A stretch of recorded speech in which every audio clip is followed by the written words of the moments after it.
child care, elder care, making sure that we continue to strengthen our healthcare system, making sure that we're able to make every single solitary person eligible for what I've been able to do with the COVID. Excuse me, with dealing with everything we have to do with.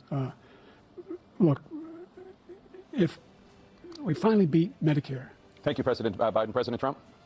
Well, he's right. He did beat Medicare. He beat it to death, and he's destroying Medicare because all of these people are coming in. They're putting them on Medicare. They're putting them on Social Security. They're going to destroy Social Security. This man is going to single-handedly. But when he talks about a convicted felon, his son is a convicted felon at a very high level. His son is convicted, going to be convicted probably numerous other times. Should have been convicted before, but his Justice Department let the statute of limitations lapse on the most important things. But he could be a convicted felon as soon as he gets out of office. Joe could be a convicted felon with all of the things that he's done. He's done horrible things. All of the death caused at the border, telling the Ukrainian people that we're going to want $1 billion or you change the prosecutor. Well, you want to respond? Go ahead. I'll give you a minute to respond.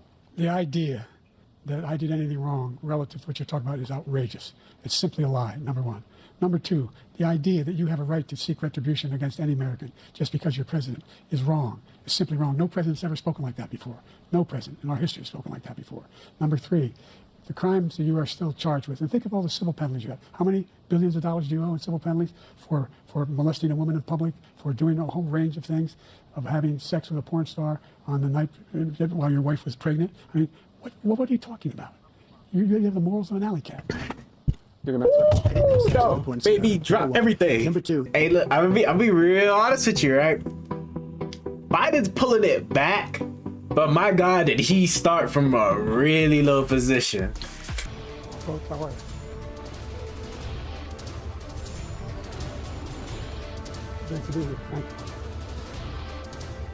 And please welcome the 45th President of the United States, Donald Trump.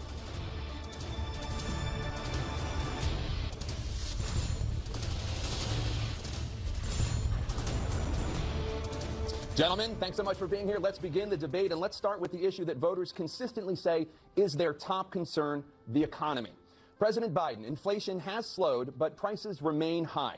Since you took office, the price of essentials has increased. For example, a basket of groceries that cost $100 then now costs more than $120. And typical home prices have jumped more than 30%. What do you say to voters who feel they are worse off under your presidency than they were under President Trump? We got to take a look at what I was left when I became president. What Mr. Trump left me. We had an economy that was in free fall. The pandemic was so badly handled. Many people were dying. All he said was, it's not that serious. Just inject a little bleach in your arm. You'll be all right. The economy collapsed. There were no jobs. Unemployment rate rose to 15%. It was terrible. And so what we had to do was try to put things back together again. And that's exactly what we began to do. We created 15,000 new jobs. We brought out the position where we have 800,000 new manufacturing jobs. But there's more to be done. There's more to be done. Working class people are still in trouble. I come from Scranton, Pennsylvania. I come from households where the kitchen table, if the things weren't able to be met during the month, it was a problem. The price of eggs, the price of gas, the price of housing, the price of a whole range of things. That's why I'm working so hard to make sure I deal with those problems. And we're going to make sure that we reduce the price of housing.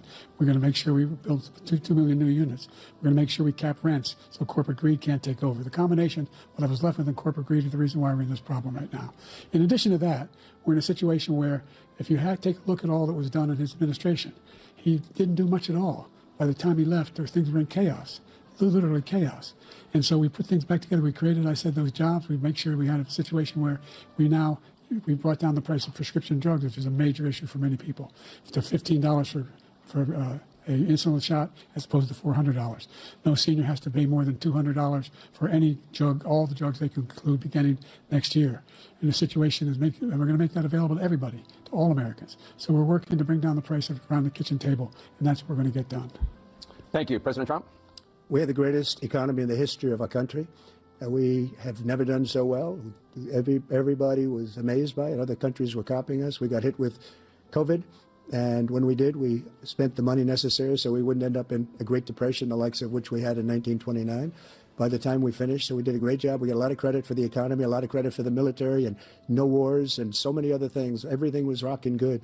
But the thing we never got the credit for, and we should have, is getting us out of that COVID mess. He created mandates. That was a disaster for our country. But other than that, we had given them back a country where the stock market actually was higher than pre-COVID, and nobody thought that was even possible. The only jobs he created are for illegal immigrants and bounce-back jobs, a bounce back from the COVID. He has not done a good job. He's done a poor job, and inflation's killing our country. It is absolutely killing us. Thank you. President Biden? Well, look, the greatest economy in the world, he's the only one who thinks that, I think. I don't know anybody else who thinks he had the greatest economy in the world. And, the fact of the matter is that we found ourselves in a situation where his economy, he rewarded the wealthy. He had the largest tax cut in American history, $2 trillion. He raised a deficit larger than any president has in any one term. He's the only president other than Herbert Hoover who's lost more jobs than he had when he began, since Herbert Hoover. The idea that he did something that was significant. And the military, when he was president, they were still killing people in Afghanistan.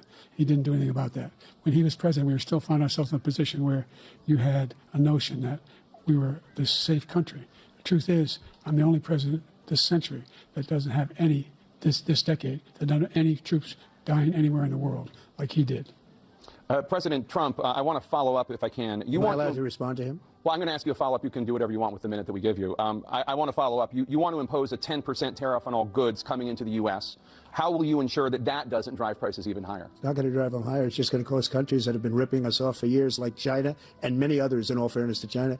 It's going to just force them to pay us a lot of money, reduce our deficit tremendously, and give us a lot of power for other things. But he made a statement. The only thing he was right about is I gave you the largest tax cut in history. I also gave you the largest regulation cut in history. That's why we had all the jobs. And the jobs went down, and then they bounced back, and he's taking credit for bounce back jobs. You can't do that. He also said he inherited 9% inflation. No, he inherited almost no inflation, and it stayed that way for 14 months. And then it blew up under his leadership because they spent money like a bunch of people that didn't know what they were doing, and they don't know what they were doing. It was the worst, probably the worst administration in history. There's never been. And as far as Afghanistan is concerned, I was getting out of Afghanistan, but we were getting out with dignity, with strength, with power. He got out. It was the most embarrassing day in the history of our country's life. President Trump, over the last 8 years, under both of your administrations, the national debt soared to record highs. And according to a new nonpartisan analysis, President Trump, your administration approved $8.4 trillion in new debt, while so far, President Biden, you've approved $4.3 trillion in new debt. So, former President Trump, many of the tax cuts that you signed into law are set to expire next year. You want to extend them and go even further, you say. With the U.S. facing trillion-dollar deficits and record debt, why should top earners and corporations pay even less in taxes than they do now? Because the tax cuts spurred the greatest economy that we've ever seen just prior to COVID. And even after COVID, it was so strong that we were able to get through COVID much better than just about any other country. But we spurred, that tax spurred. Now, when we cut the taxes, as an example, the corporate tax was cut down to 21% from 39%, plus beyond that. We took in more revenue with much less tax, and companies were bringing back trillions of dollars back into our country. The country was going like never before, and we were ready to start paying down debt. We were ready to start using the liquid gold right under our feet, the oil and gas right under our feet. We were going to have something that nobody else has had. We got hit with COVID. We did a lot to fix it. I gave him an unbelievable situation with all of the therapeutics and all of the things that we came up with. We gave him something great. Remember, more people died under his administration, even though we had largely fixed it. More people died under his administration than our administration, and we were right in the middle of it, something which a lot of people don't like to talk about. But he had far more people dying in his administration. He did the mandate, which is a disaster, mandating it. The vaccine went out. He did a mandate on the vaccine, which is the thing that people most objected to about the vaccine. And he did a very poor job, just a very poor job. And I will tell you, not only poor there, but throughout the entire world, we're no longer respected as a country. They don't respect our leadership. They don't respect the United States anymore. We're like a third world nation between weaponization of his election, trying to go after his political opponent, all of the things he's done. We've become like a third world nation, and it's a shame.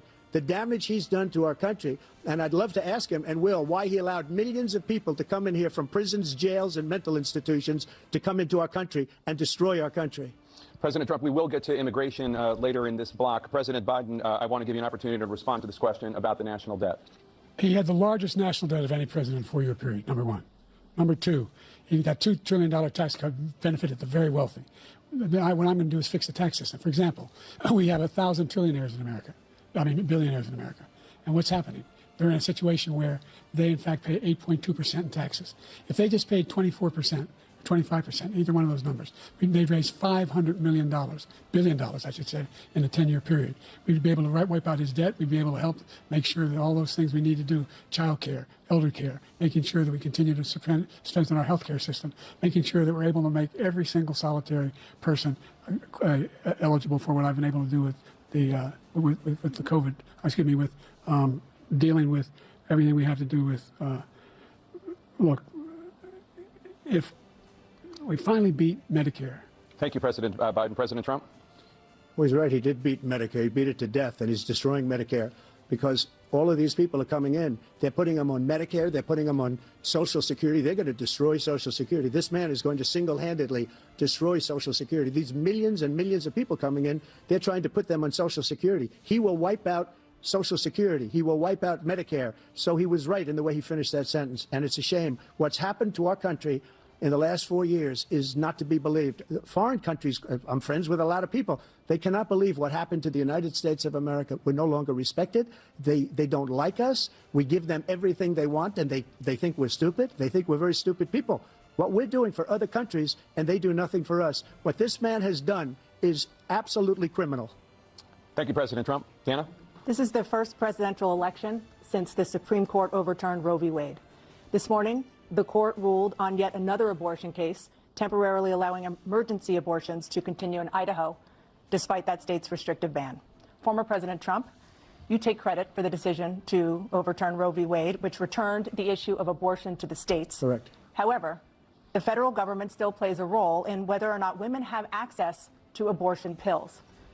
They're used in about 2/3 of all abortions. As president, would you block abortion medication? First of all, the Supreme Court just approved the abortion pill, and I agree with their decision to have done that, and I will not block it.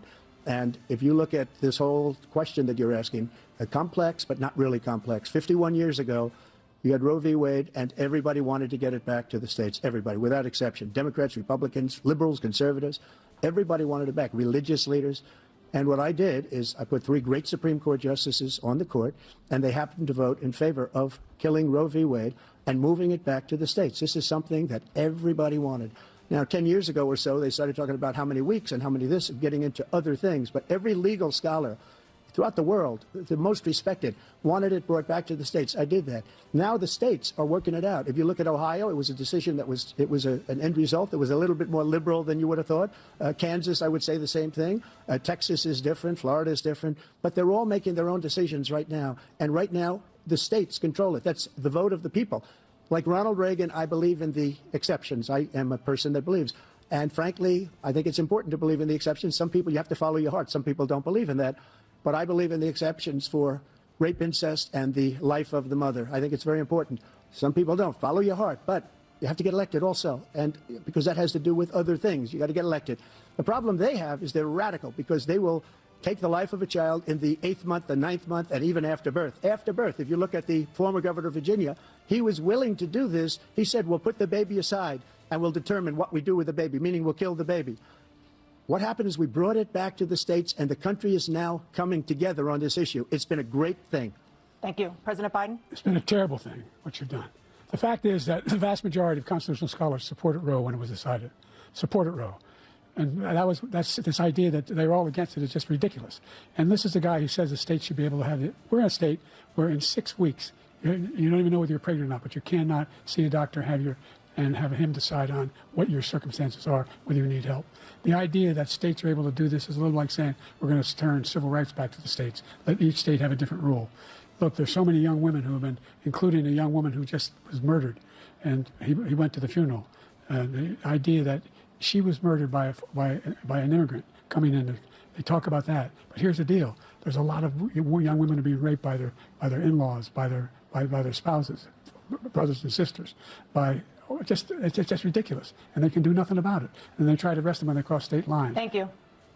There have been many young women murdered by the same people he allows to come across our border. We have a border that's the most dangerous place anywhere in the world, considered the most dangerous place anywhere in the world. And he opened it up, and these killers are coming into our country, and they are raping and killing women. And it's a terrible thing. As far as the abortion is concerned, it is now back with the states. The states are voting. In many cases, it's frankly a very liberal decision. In many cases, it's the opposite. But they're voting, and it's bringing it back to the vote of the people, which is what everybody wanted, including the founders, if they knew about this issue, which, frankly, they didn't. But they would have. Everybody wanted it brought back. Ronald Reagan wanted it brought back. He wasn't able to get it. Everybody wanted it brought back, and many presidents had tried to get it back. I was the one to do it. And again, this gives it the vote of the people, and that's where they wanted it. Every legal scholar wanted it that way. Staying on the topic of abortion, President Biden, 7 states, I'll let you do that.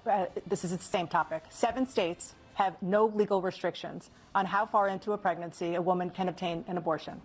Do you support any legal limits on how late a woman should be able to terminate a pregnancy? I supported Roe v. Wade, which had 3 trimesters. The first time is between the woman and the doctor. Second time is between the doctor and an extreme situation. The third time is between the doctor, between the woman and the state. The idea that the politicians, that the founders wanted the politicians to be the ones making decisions about women's health is ridiculous. That's the last. No politician should be making that decision. A doctor should be making those decisions. That's how it should be run. That's what you're going to do. And if I'm elected, I'm going to restore Roe v. Wade. So that means he can take the life of the baby in the 9th month and even after birth, because some states, Democrat run, take it after birth. Again, the former governor of Virginia, put the baby down, then we decide what to do with it. So he's willing to, as we say, rip the baby out of the womb in the 9th month and kill the baby. Nobody wants that to happen, Democrat or Republican. Nobody wants it to happen. That is simply not true. The Roe v. Wade does not provide for that. That's not the circumstance. Only if a woman's life is in danger, she's going to die. That's the only circumstance in which that can happen. But we are not for late-term abortion, period. Period, period. Under Roe v. Wade, you have late-term abortion. You can do whatever you want, depending on the state. You can do whatever you want. We don't think that's a good thing. We think it's a radical thing. We think the Democrats are the radicals, not the Republicans. For 51 years, that was the law. 51 years, constitutional scholarship said it was the right way to go. 51 years, and it was taken away because this guy put very conservative members on the Supreme Court. He takes credit for taking it away. What's he going to do? What's he going to do, in fact, if the MAGA Republicans, he gets elected, and the MAGA Republicans control the Congress, and they pass a universal ban on abortion, period, across the board, at 6 weeks or 7 or 8 or 10 weeks, something very, very conservative. Is he going to sign that bill? I'll veto it. He'll sign it. Thank you. Let's turn now to the issue of immigration and border security. President Biden, a record number of migrants have illegally crossed the southern border on your watch, overwhelming border states and overburdening cities such as New York and Chicago, and in some cases causing real safety and security concerns. Given that, why should voters trust you to solve this crisis? Because we worked very hard to get a bipartisan agreement that not only changed all of that, it made sure that we are in a situation where you had no circumstance where they could come across the border with the number of border police there are now. We significantly increased the number of asylum officers. By the way, the Border Patrol endorsed my position. In addition to that, we found ourselves in a situation where, when he was president, he was separating babies from their mothers, putting them in cages, making sure the families were separated. That's not the right way to go. What I've done since I've changed the law, what's happened? I've changed it in a way that now you're in a situation where there are 40% fewer people coming across the border illegally. That's better than when he left office. And I'm going to continue to move until we get the total ban on the total initiative relative to what we can do with more Border Patrol and more asylum officers. President Trump? I really don't know what he said at the end of that sentence. I don't think he knows what he said either. Look, we had the safest border in the history of our country. The border, all he had to do was leave it. All he had to do was leave it. He decided to open up our border, open up our country to people that are from prisons, people that are from mental institutions, insane asylum, terrorists. We have the largest number of terrorists coming into our country right now, all terrorists, all over the world, not just in South America, all over the world. They come from the Middle East, everywhere. All over the world, they're pouring in. And this guy just left it open. And he didn't need legislation, because I didn't have legislation. I said, close the border. We had the safest border in history. In that final couple of months of my presidency, we had, according to Border Patrol, who is great, and by the way, who endorsed me for president, but I won't say that, but they endorsed me for president. Brandon, just speak to him. But look, we had the safest border in history. Now we have the worst border in history. There's never been anything like it. And people are dying all over the place, including the people that are coming up in caravans. Thank you, President Trump. President Biden? The only terrorist who's done anything crossing the border is one who came along and killed under his administration, killed an Al-Qaeda person come in his administration, killed 3 American soldiers, That's the only terrorist that's there. I'm not saying that no terrorist ever got through, but the idea My AC's probably off. Oh my God. We're welcoming these people. That's simply not true. There's no data to support what he said. Once again, he's exaggerating. He's lying. President Trump, staying on the topic of That immigration, repeat was you said you carry out, crazy. quote, the largest domestic Oh, no. deportation operation in American history, unquote. Does that mean that you will deport every undocumented immigrant in America, including those who have jobs, including those whose spouses are citizens, and including those who have lived here for decades? And if so, how will you do it? Just 1 second. He said we killed 3 people. The people we killed are al-Baghdadi and Soleimani, the 2 greatest terrorists, biggest terrorists anywhere in the world. And it had a huge impact on everything, not just border, on everything. He's the one that killed people with a bad water, including hundreds of thousands of people dying and also killing our citizens when they come in. We are living right now in a rat's nest. They're killing our people in New York, in California, in every state in the union, because we don't have borders anymore. Every state is now a border. And because of his ridiculous, insane, and very stupid policies, people are coming in and they're killing our citizens at a level that we've never seen. We call it migrant crime. I call it Biden migrant crime. They're killing our citizens at a level that we've never seen before. And you're reading it like these three incredible young girls over the last few days. One of them, I just spoke to the mother, and he just had the funeral for this girl, 12 years old. This is horrible what's taken place. What's taken place in our country, we're literally an uncivilized country now. He doesn't want it to be. He just doesn't know. He opened the borders. Nobody's ever seen anything like. And we have to get a lot of these people out, and we have to get them out fast because they're going to destroy our country. Just take a look at where they're living. They're living in luxury hotels in New York City and other places. Our veterans are on the street. They're dying because he doesn't care about our veterans. He doesn't care. He doesn't like the military at all, and he doesn't care about our veterans. Nobody been worse. I had the highest approval rating for veterans taking care of the VA. He has the worst. He's gotten rid of all the things that I approved, choice that I got through Congress, all of the different things I approved, they abandoned. We had by far the highest, and now it's down in less than half because he's done all these great things that we did, and I think he did it just because I approved it, which is crazy. But he has killed so many people at our border by allowing all of these people to come in. And it's a very sad day in America. President Biden, you have the mic. Every single thing he said is a lie. Every single one. For example, veterans are a hell of a lot better off since I passed the PACT Act. 1 million of them now have insurance, and their families have it. Their families have it because what happened, whether it was Agent Orange or burn pits, they're all being covered now. And his group opposed that.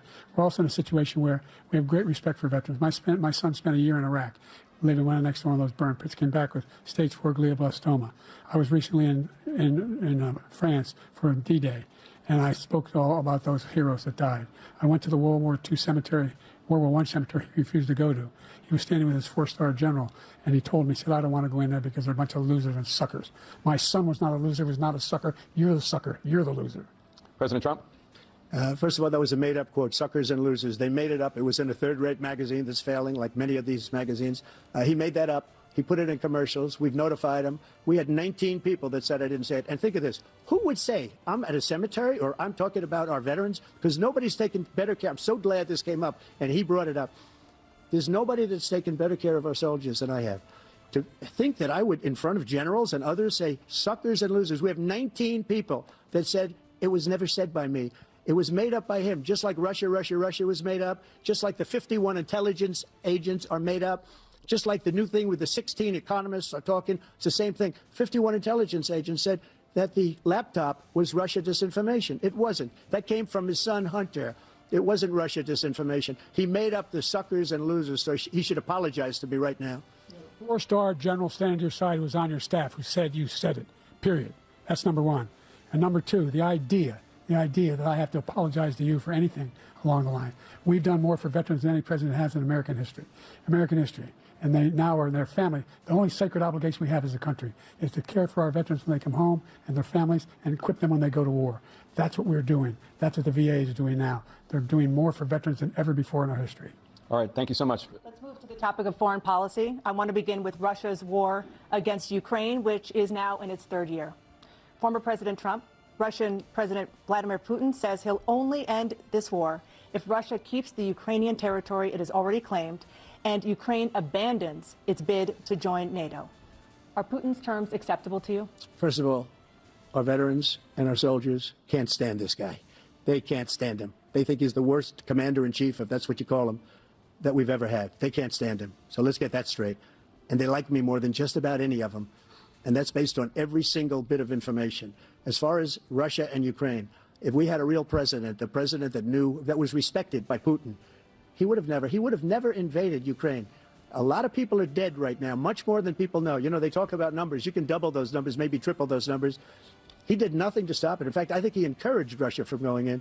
I'll tell you what happened. He was so bad with Afghanistan. It was such a horrible embarrassment, most embarrassing moment in the history of our country, that when Putin watched that and he saw the incompetence, that he should have fired those generals, like I fired the one that you mentioned. And so he's got no love lost. But he should have fired those generals. No general got fired for the most embarrassing moment in the history of our country, Afghanistan, where we left billions of dollars of equipment behind. We lost 13 beautiful soldiers, and 38 soldiers were obliterated. And by the way, we left people behind, too. We left American citizens behind. When Putin saw that, he said, you know what? I think we're going to go in and maybe take my... This was his dream. I talked to him about it, his dream. The difference is he never would have invaded Ukraine. Never. Just like Israel would have never been invaded in a million years by Hamas. You know why? Because Iran was broke with me. I wouldn't let anybody do business with them. They ran out of money. They were broke. They had no money for Hamas. They had no money for anything. No money for terror. That's why you had no terror at all during my administration. This place, the whole world is blowing up under him. President Biden? I've never heard so much malarkey in my whole life. Look, the fact of the matter is that we're in a situation where, let's take the last point first.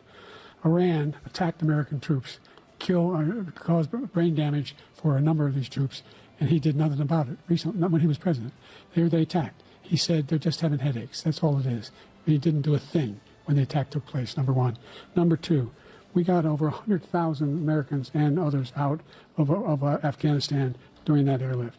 Number three, we found ourselves in a situation where, if you take a look at what Trump did in Ukraine, this guy told Trump, do whatever you want, and do whatever you want.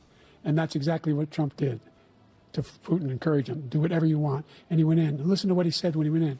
He was going to take Kyiv in 5 days, remember? Because it's part of the old Soviet Union. That's what he wanted to reestablish, Kyiv. And he, in fact, didn't do it at all. He wasn't able to get it done. And they've lost thousands and thousands of troops, 500,000 troops. President Trump, I never come back said to you for 1 minute. I just want to go back to my original question, which is, are Putin's terms acceptable to you? Keeping the territory in Ukraine? No, they're not acceptable. But look, this is a war that never should have started. If we had a leader in this war, he led everybody along.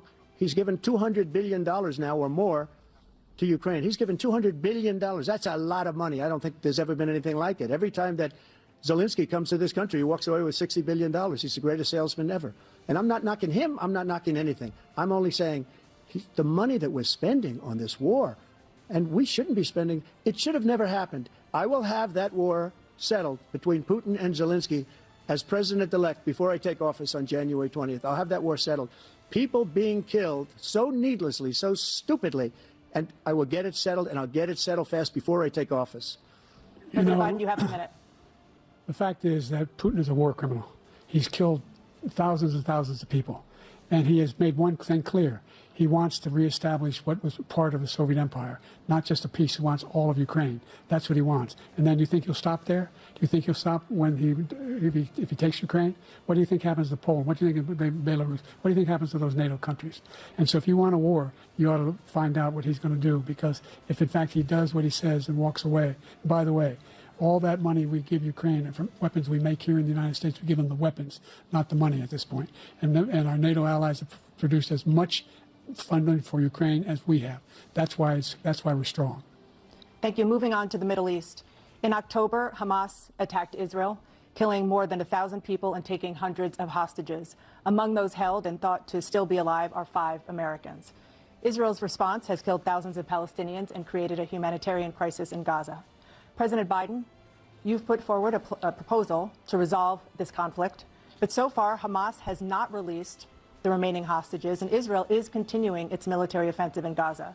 So what additional leverage will you use to get Hamas and Israel to end the war? You have 2 minutes. Number one, everyone from the United Nations Security Council straight through to the G7 to the Israelis and Netanyahu himself have endorsed the plan I put forward. Which has 3 stages to it. The first stage is trade the hostages for a ceasefire. Second phase is a ceasefire with additional conditions. The third phase is the end of the war. The only one who wants the war to continue is Hamas, number one. They're the only ones standing out. We're still pushing hard to get them to accept. In the meantime, what's happened? In Israel, we're finding that the only thing I've denied Israel was 2,000-pound bombs. They don't work very well in populated areas. They kill a lot of innocent people. We're providing Israel with all the weapons they need and when they need them. And by the way, I'm the guy that organized the world against Iran when they had a full-blown intercontinental ballistic missile attack on Israel. No one was hurt. No one Israeli was accidentally killed, and it just stopped. We saved Israel. We are the biggest producer of support for Israel of anyone in the world. And so there are 2 different things. Hamas cannot be allowed to be continued. We continue to send our experts and our intelligence people as to how they can get Hamas like we did bin Laden. You don't have to do it. And by the way, they've been greatly weakened, Hamas, greatly weakened, and they should be. They should be eliminated. But you've got to be careful for what using certain weapons among population centers. Just going back to Ukraine for 1 second. We have an ocean separating us. The European nations together have spent 100 billion, or maybe more than that, less than us. Why doesn't he call them and say, you got to put up your money like I did with NATO? I got them to put up hundreds of billions of dollars. The Secretary General of NATO said Trump did the most incredible job I've ever seen. They wouldn't have any. They were going out of business. We were spending almost 100% of the money was paid by us. He didn't do that. He's getting all. You got to ask these people to put up the money. We're over $100 billion more spent, and it has a bigger impact on them because of location, because we have an ocean in between. You got to ask them. As far as Israel and Hamas, Israel's the one that wants to go. He said the only one who wants to keep going is Hamas. Actually, Israel is the one, and you should let him go and let him finish the job. He doesn't want to do it. He's become like a Palestinian, but they don't like him because he's a very bad Palestinian. He's a weak one. President Biden, you have a minute. I've never heard so much foolishness. This is a guy who wants to get out of NATO. You're going to stay in NATO? He's going to pull out of NATO. The idea that we have, our strength lies in our alliances as well. It may be a big ocean, but we're ever able to avoid a war in Europe, a major war in Europe? What happens if, in fact, you have Putin continue to go into NATO? We have an Article 5 agreement. Attack on one is attack on all. You want to start the nuclear war he keeps talking about, go ahead. Let Putin go in and control Ukraine and then move on to Poland and other places. See what happens then. He has no idea what the hell he's talking about. And by the way, I got 50 other nations around the world to support Ukraine, including Japan and South Korea, because they understand that this kind of dislocation has a serious threat to the whole world peace. No major war in Europe has ever been able to be contained just to Europe. President Trump, just to follow up, would you support the creation of an independent Palestinian state in order to achieve peace in the region? I'd have to see, but before we do that, the problem we have is that we spend all the money. So they kill us on trade. I made great trade deals with the European nations because if you add them up, they're about the same size economically. Their economy is about the same size as the United States. And they were no cars, they don't want anything that we have, but we're supposed to take their cars, their food, their everything, their agriculture. I changed that. But the big thing I changed is they don't want to pay. And the only reason that he can play games with NATO is because I got them to put up hundreds of billions of dollars. I said, and he's right about this, I said, no, I'm not going to support NATO if you don't pay. They asked me that question, would you guard us against Russia, at a very secret meeting of the 28 states at that time, nations at that time. And they said, no, if you don't pay, I won't do that. And you know what happened? Billions and billions of dollars came flowing in the next day and the next months. But now we're in the same position. We're paying everybody's bills. Let's turn to the issue of democracy. Former President Trump, I want to ask you about January 6, 2021. After you rallied your supporters that day, some of them stormed the Capitol to stop the constitutionally mandated counting of electoral votes. As president, you swore an oath to, quote, preserve, protect, and defend, unquote, the Constitution. What do you say to voters who believe that you violated that oath through your actions and inaction on January 6 and worry that you'll do it again? Well, here we go. I believe that. And let me tell you about January 6th. On January 6th, we had a great border. Nobody coming through, very few. On January 6th, we were energy independent. On January 6th, we had the lowest taxes ever. We had the lowest regulations ever. On January 6th, we were respected all over the world. All over the world, we were respected. And then he comes in, and we're now laughed at. We're like a bunch of stupid people. What happened to the United States' reputation under this man's leadership is horrible, including weaponization, which I'm sure at some point you'll be talking about, where he goes after his political opponent because he can't beat him fair and square. You have 80 seconds left. My question was, what do you say to those voters who believe that you violated your constitutional oath through your actions and inaction on January 6, 2021, and worry that you'll do it again? Well, I didn't say that to anybody. I said peacefully and patriotically. And Nancy Pelosi, if you just watched the news from 2 days ago, on tape to her daughter, who's a documentary filmmaker, they say, but she's saying, oh, no, it's my responsibility. I was responsible for this. Because I offered her 10,000 soldiers or National Guard, and she turned them down. And the mayor of in writing, by the way, the mayor, in writing, turned it down, the mayor of D.C. They turned it down. I offered 10,000 because I could see. I had virtually nothing to do. They asked me to go make a speech. I could see what was happening. Everybody was saying they're going to be there on January 6th. They're going to be there. And I said, you know what? There's a lot of people coming. You could feel it. You could feel it, too, and you could feel it. And I said, they ought to have some National Guard or whatever. And I offered it to her. And she now admits that she turned it down. And it was the same day she was, I don't know, she can't be very happy with her daughter because it made her into a liar. She said, I take full responsibility for January 6th. President Biden? Look, he encouraged those folks to go up to Capitol Hill, number one. I sat in that dining room off the Oval Office. He sat there for 3 hours watching, begging, being begged by his vice president and a number of his colleagues on the Republican side as well to do something, to call for a stop, to end it. Instead, they talked about these people being patriots and great patrons of America. In fact, he says he'll now forgive them for what they've done. They've been convicted. He says he wants to commute their sentences and say that no. He went to every single court in the nation. I don't know how many cases, scores of cases, including the Supreme Court, and they said, no, this guy is responsible for doing what was done. He did do a damn thing, and these people should be in jail, and they should be the ones who are being held accountable. And he wants to let them all out. And now he says if he loses again, such a whiner that he is, that it could be a bloodbath. Thank you, President Biden. President Trump? What they've done to some people that are so innocent, you ought to be ashamed of yourself. What you have done, how you've destroyed the lives of so many people. When they ripped down Portland, when they ripped down many other cities, you go to Minnesota, Minneapolis, what they've done there with the fires all over the city. If I didn't bring in the National Guard, that city would have been destroyed. When you look at all of they took over big chunks of Seattle. I was all set to bring in the National Guard. They heard that, they saw them coming, and they left immediately. What he said about this whole subject is so off. Peacefully patriotic. One other thing. The Unselect Committee, which is basically two horrible Republicans that are all gone now, out of office, and Democrats, all Democrats, they destroyed and deleted all of the information they found because they found out we were right. We were right. And they deleted and destroyed all of the information. They should go to jail for that. If a Republican did that, they'd go to jail. Thank you, President Trump. President Biden, I want to give you a minute. The only person on this stage is a convicted felon is the man I'm looking at right now. And the fact of the matter is, what he's telling you is simply not true. The fact is that there was no effort on his part to stop what was going on up in Uh-oh, looks like CNN. And all those people, every one of those who were convicted, turned over desks, turned them over statues. The idea that those people are patriots, come on. When I asked him the first two debates we had, first time around, I said, will you denounce the Proud Boys? He said, no, I'll tell them to stand by. The idea he's refusing, will you denounce these guys? Will you denounce the people we're talking about now? Will you denounce the people who attacked that Capitol? What are you going to do? I'm going to give you a minute, President Trump, for a follow-up question I have.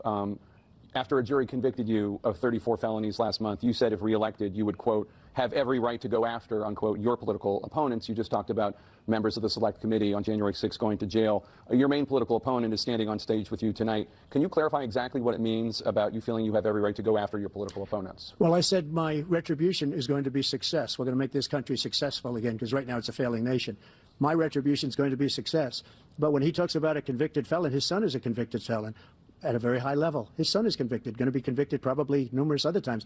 Should have been convicted before, but his Justice Department let the statute of limitations lapse on the most important things. But he could be a convicted felon as soon as he gets out of office. Joe could be a convicted felon with all of the things that he's done. He's done horrible things. All of the death caused at the border, telling the Ukrainian people that we're going to want $1 billion or you change the prosecutor. Otherwise, you're not getting $1 billion. If I ever said that, that's quid pro quo. That we're not going to do anything. We're not going to give you $1 billion unless you change your prosecutor having to do with the son. This man is a criminal.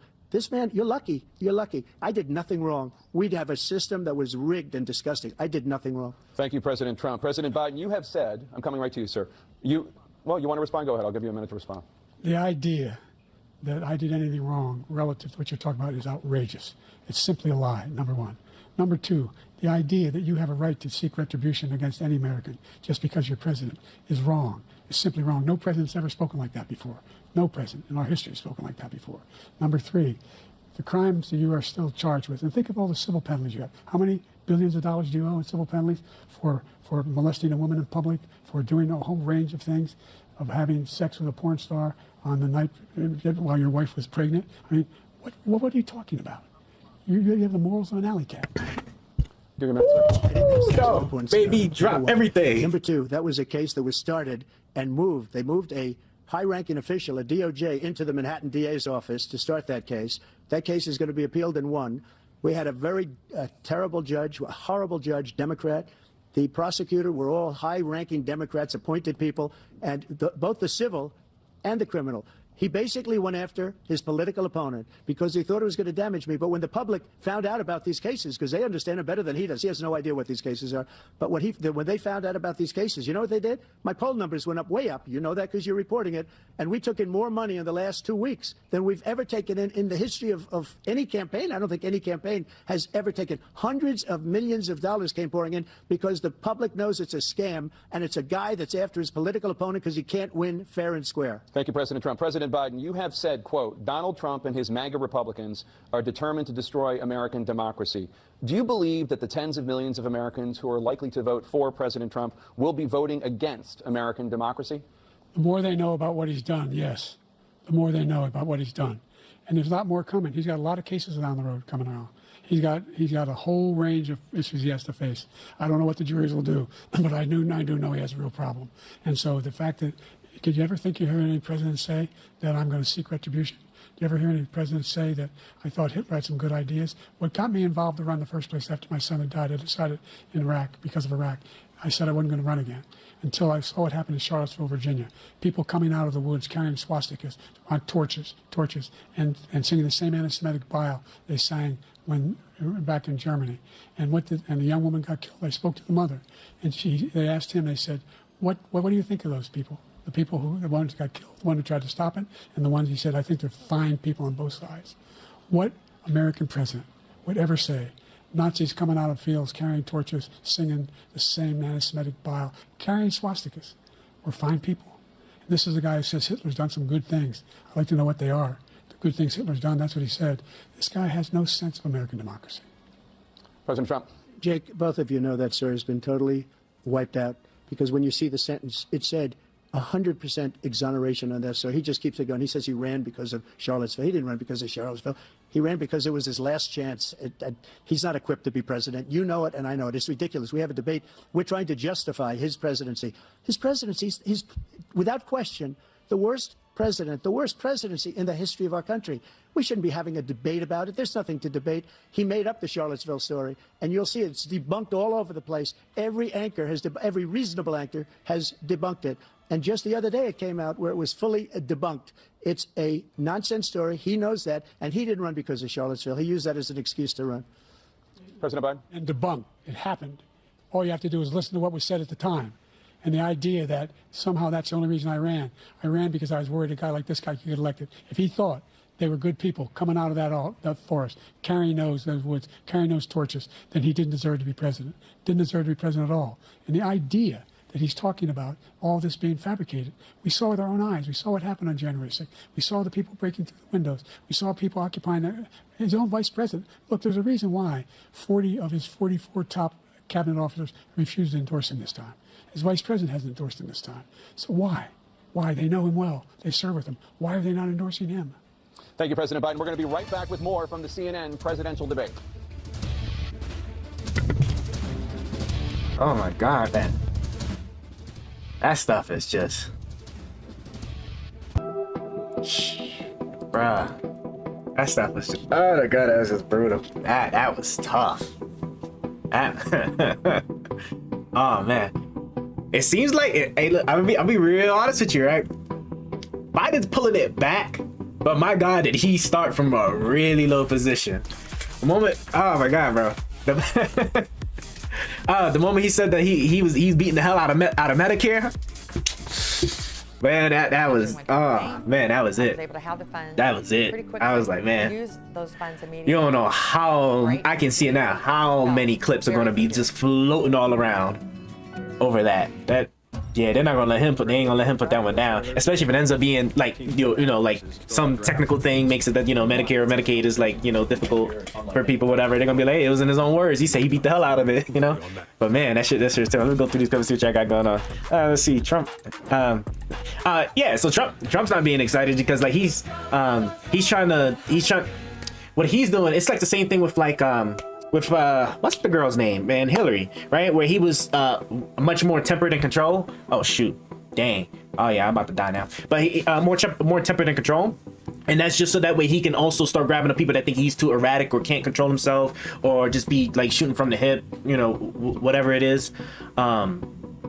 So that's a really good strategy for him in that regard. And then plus, if he can make himself seem like sane and cool or whatever, especially since age is going to be a really focal point. Because remember, Trump is only 2 years younger than Biden is, so he could very well be having the same issues that everybody's like, dinging Biden on. So yeah, it really works out for him. He just needs Biden to just slip up like he's done once or twice already. So a few more of those, and I don't know, but Biden's recovering. Biden's doing good. On the recovery side, he's getting it back, so we'll see what happens. How Trump answered that January 6th. January 6th, he that's funny. Like the people in the polos with tiki torches are Fed too, and I think you said that the January 6th was a Fed job. And conspiracies all around for sure. But not like what you call. I think I already knew that Trump was not gonna bother to even answer January 6th, right? He's whatever he can to pivot. He did okay. He did okay. He spent a lot of the time talking about all around it than he did actually addressing it on like why it is, but he still did provide somewhat of an answer.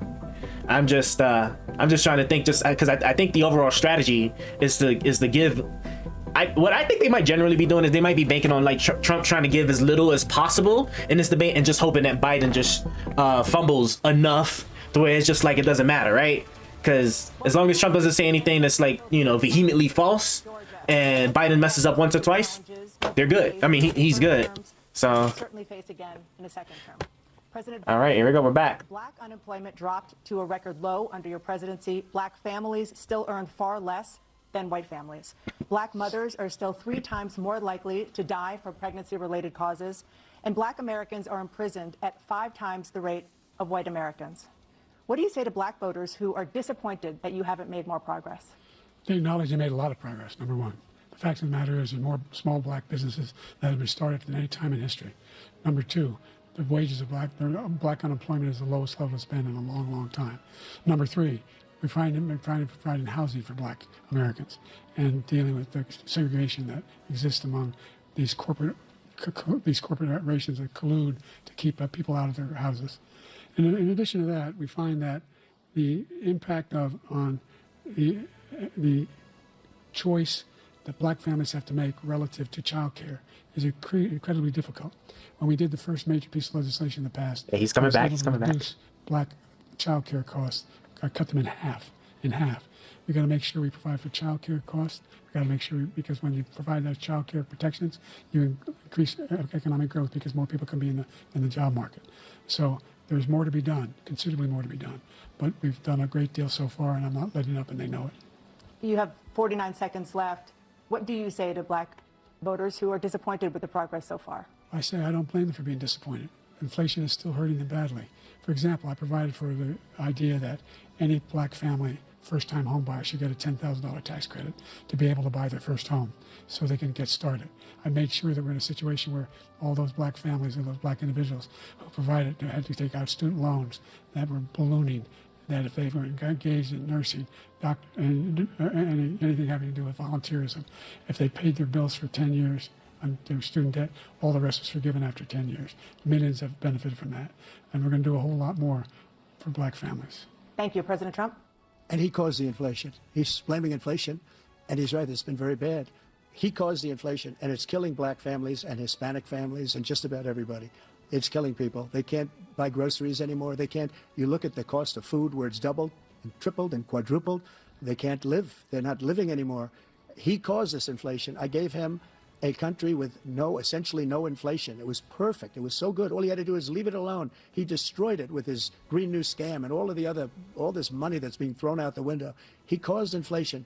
As sure as you're sitting there, the fact is that his big kill on the Black people is the millions of people that he's allowed to come in through the border. They're taking Black jobs now, and it could be 18, it could be 19, and even 20 million people. They're taking Black jobs, and they're taking Hispanic jobs, and you haven't seen it yet, but you're going to see something that's going to be the worst in our history. Thank you. President Biden? There was no inflation when I became president. You know why? The economy was flat on its back. 15% unemployment. He decimated the economy, absolutely decimated the economy. That's why there was no inflation at the time. There were no jobs. We provided thousands of millions of jobs for individuals who are in all communities, including minority communities. We made sure that they have health insurance. We have covered, with the ACA has increased, I made sure that they're $8,000 per person in a family to get written off for health care. But this guy wants to eliminate that. They tried 50 times. He wants to get rid of the ACA again, and they're going to try again if they win. You find ourselves in a position where the idea that we're not doing anything, we put more police on the street than any administration has. He wants to cut the cops. We're providing for equity and making sure people have a shot to make it. There's a lot going on, but in inflation, he caused it by his tremendous malfeasance in the way he handled the pandemic. Thank you. Another persistent challenge is the climate crisis. 2023 was the hottest year in recorded history, and communities across the country are confronting the devastating effects of extreme heat, intensifying wildfires, stronger hurricanes, and rising sea levels. Former President Trump, you've vowed to end your opponent's climate initiatives, but will you take any action as president to slow the climate crisis? Well, let me just go back to what he said about the police, how close the police are to him. Almost every police group in the nation from every state is supporting Donald J. Trump. Almost every police group. And what he's done to the black population is horrible, including the fact that for 10 years he called them super predators. We can't, in the 1990s, we can't forget that. Super predators was his name, and he called it to them for 10, and they've taken great offense at it, and now they see it happening. But when they see what I did for criminal justice reform and for the historically black colleges and universities, where I funded them and got them all funded, and the opportunity zones with Tim, as you know, Tim Scott was incredible. He did a great job, great senator from South Carolina. He came to me with the idea, and it was a great idea. It's one of the most successful economic development acts ever in the country, opportunity zones. And the biggest beneficiary are blacks. And that's why we have the best numbers with them in maybe ever. They're saying ever. I read this morning where ever, the best numbers. He's lost much of the black population because he's done a horrible job for black people. He's also done a horrible job for Hispanics. But wait till you see these millions of people pouring into our country, and they're going to take the jobs, and it's already started, and you haven't seen anything yet. It's a disaster. You have 38 seconds left. President Trump, will you take any action as president to slow the climate crisis? So I want absolutely immaculate clean water, and I want absolutely clean air, and we had it. We had H2O. We had the best numbers ever, and we were using all forms of energy, all forms, everything. And yet, during my 4 years, I had the best environmental numbers ever. And my top environmental people gave me that statistic just before I walked on the stage, actually. I don't know where the hell he's been. The idea that anything he said is true. I passed the most extensive climate change legislation in history. We find ourselves, and by the way, black colleges. I came up with $15 billion for HBCUs, historic black universities and colleges, because they don't have those. They don't have the kind of contributors that they have to build these laboratories and the like. Any black student is capable in college of doing any white student can do. They just don't have the money, but now they'll be able to get those jobs in high tech. We're in a situation where the idea that he is claiming to have done something that had the cleanest water, he hadn't done a damn thing for the environment. He pulled out of the Paris Climate Accord. I immediately joined it because if we reach 1.5 degrees Celsius at any one point, there's no way back. The only existential threat to humanity is climate change, and he didn't do a damn thing about it. He wants to undo all that I've done. The Paris Accord was going to cost us $1 trillion, and China nothing, and Russia nothing, and India nothing. It was a ripoff of the United States. And I ended it because I didn't want to waste that money because they treat us horribly. We were the only ones. It was costing us money. Nobody else was paying into it. And it was a disaster. But everything that he said just now, I'll give you an example. I heard him say before insulin. I'm the one that got the insulin down for the seniors. I took care of the seniors. What he's doing is destroying all of our medical programs because the migrants coming in, they want everybody. And look, I have the biggest heart on the stage. I guarantee you that. And I want to take care of people. But we're destroying our country. They're taking over our schools, our hospitals, and they're going to be taking over Social Security. He is destroying Social Security, Medicare, and Medicaid. The idea is that we, in fact, we were the only ones of consequence who were not members of the Paris Accord.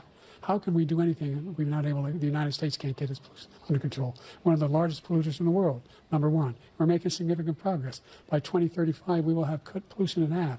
We have made significant progress, and we continue to make progress. We set up a climate corps for thousands of young people who learn how to deal with climate, just like the Peace Corps. And we're going to we're moving in directions that are going to significantly change the elements of cause of pollution. But the idea that he claims that he has the biggest heart up here and he's really concerned about pollution and about climate, I've not seen any indication of that. And by the way, with regard to prescription drugs, one company agreed that they would reduce the price to $35, which I was calling for, one, voluntarily.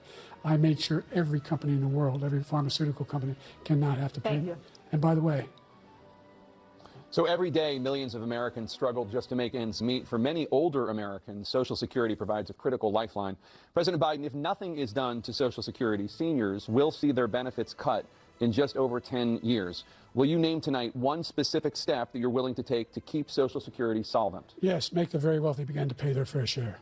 Right now, everybody making under $170,000 pays 6% of their income, of their paycheck, every single time they get a paycheck from the time the first one they get when they're 18 years old. The idea that they're going to, I'm proposing that everybody, they pay, the millionaires pay 1%. 1%. So no one after, I would not raise the cost of Social Security for anybody under $400,000. After that, I began to make the wealthy begin to pay their fair share by increasing from 1% beyond to be able to guarantee the program for life.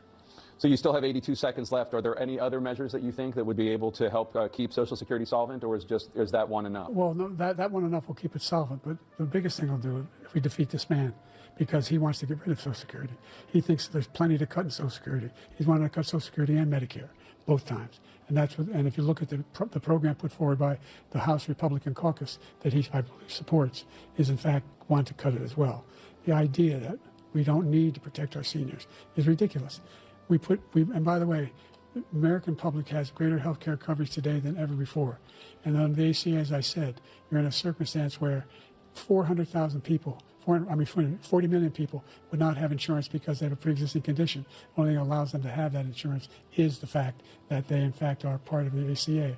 And by the way, the other thing is, we're in a situation where we talk about education for black communities. I've raised the amount of money for Pell Grants by another $8,000. So anybody making under $70,000 a year is going to be able to get $15,000 towards their tuition. He just doesn't know what he's talking about. Thank you, President Biden. President Trump. So I've dealt with politicians all my life. I've been on this side of the equation for the last 8 years. I've never seen anybody lie like this guy. He lies. I've never seen it. He can look you in the face. About so many other things, too. And we mentioned the laptop. We mentioned Russia, Ukraine. Everything he does is a lie. It's misinformation and disinformation. The losers and suckers story that he made up is a total lie on the military. It's a disgrace. But Social Security, he's destroying it because millions of people are pouring into our country, and they're putting them onto Social Security. They're putting them onto Medicare, Medicaid. They're putting them in our hospitals. They're taking the place of our citizens.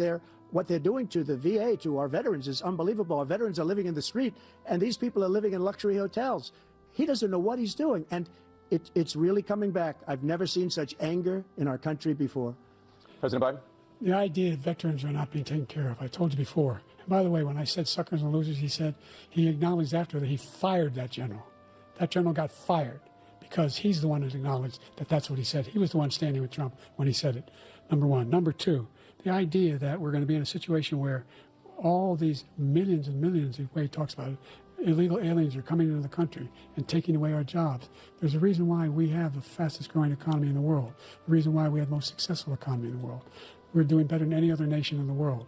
And by the way, those 15 Nobel laureates he talked about being phony, those 15 Nobel laureates, economists, they all said that if Trump is reelected, we're likely to have a recession and inflation is going to increasingly go up. And by the way, worst president in history, 159 presidential scholars voted him the worst president in the history of the United States of America. President Biden, thank you so much. Let's turn to the cost of child care, which many American families struggle a little bit to of zing in afford. there. President Trump, both you and President Biden have tried to address this issue, but the average cost of child care in this country has risen to more than $11,000 a year per child. For many families, the cost of child care for 2 children is more than their rent. In your second term, what would you do to make child care more affordable? Just to go back, the general got fired because he was no good. And if he said that, that's why he made it up. But we have 19 people that said I didn't say it, and they're very highly respected, much more so than him. The other thing is, he doesn't fire people. He never fired people. I've never seen him fire anybody. I did fire a lot. I fired Comey because he was no good. I fired a lot of the top people at the FBI, drained the swamp. They were no good. Not easy to fire people. You'd pay a price for it, but they were no good. I inherited these people. I didn't put him there. I didn't put Comey there. He was no good. I fired him. This guy hasn't fired anybody. He never fires. He should have fired every military man that was involved with the Afghanistan horror show, the most embarrassing moment in the history of our country.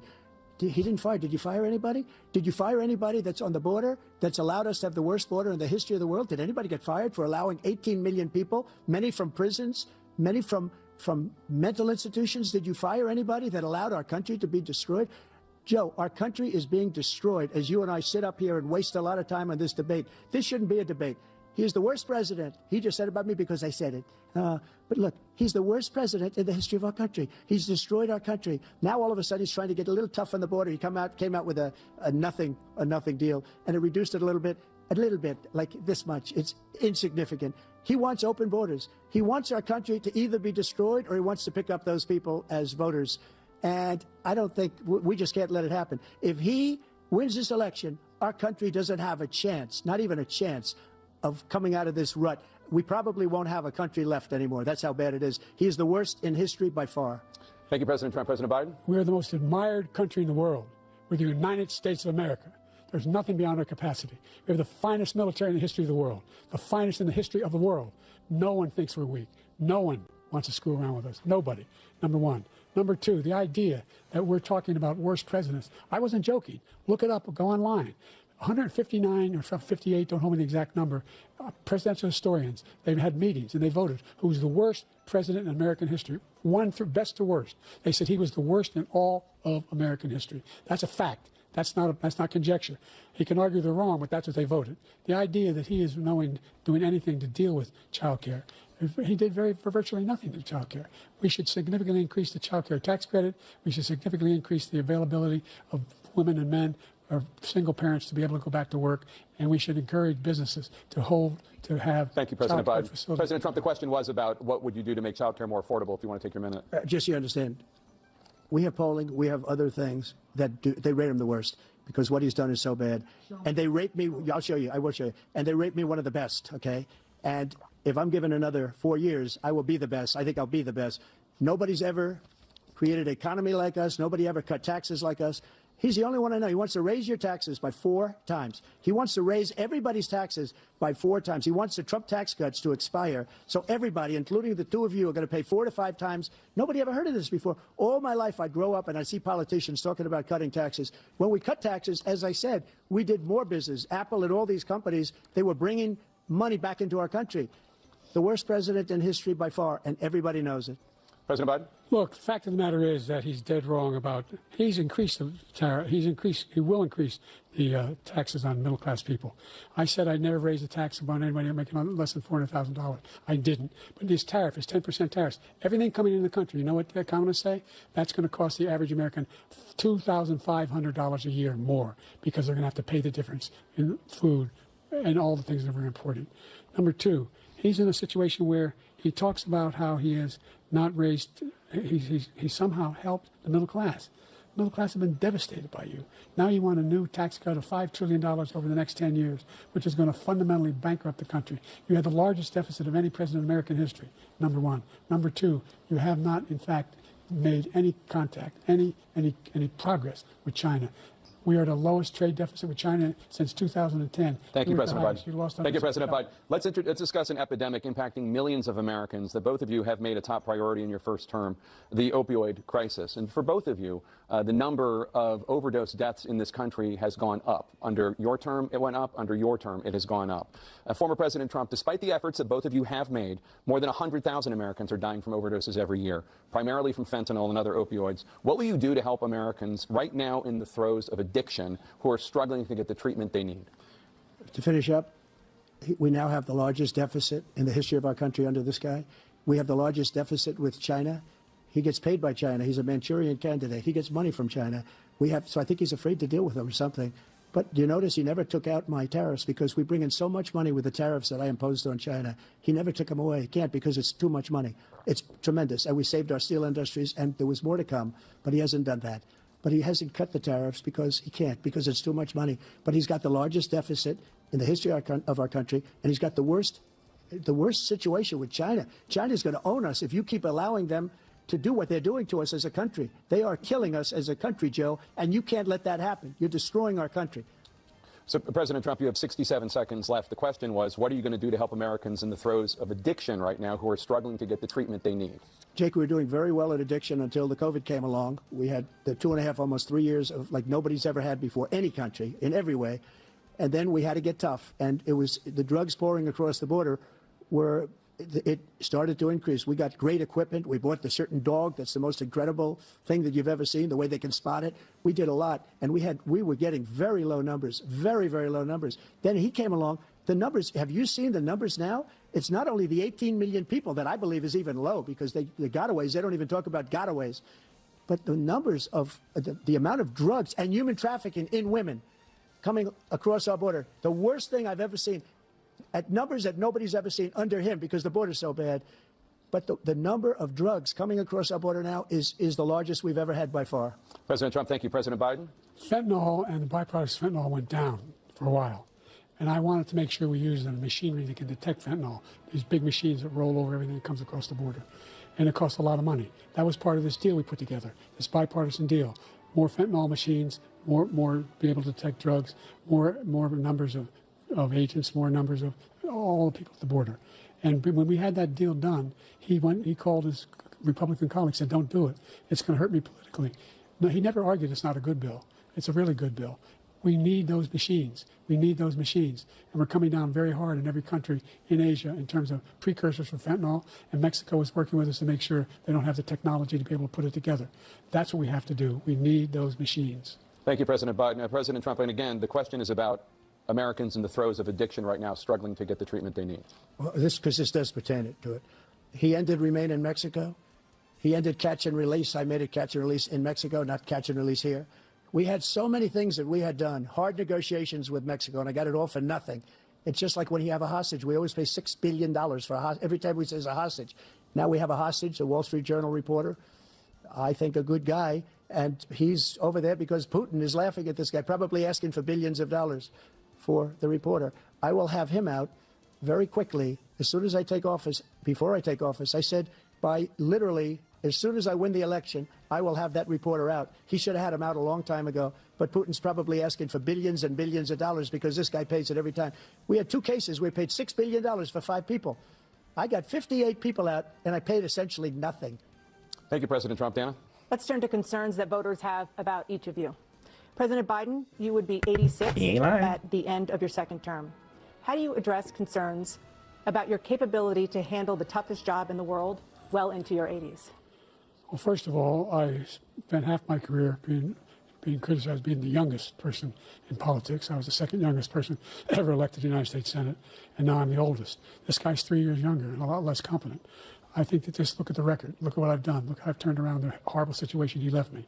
As I said, 15 million new jobs, 800,000 manufacturing jobs, more investment in America, over billions of dollars in private investment in enterprises that we are growing.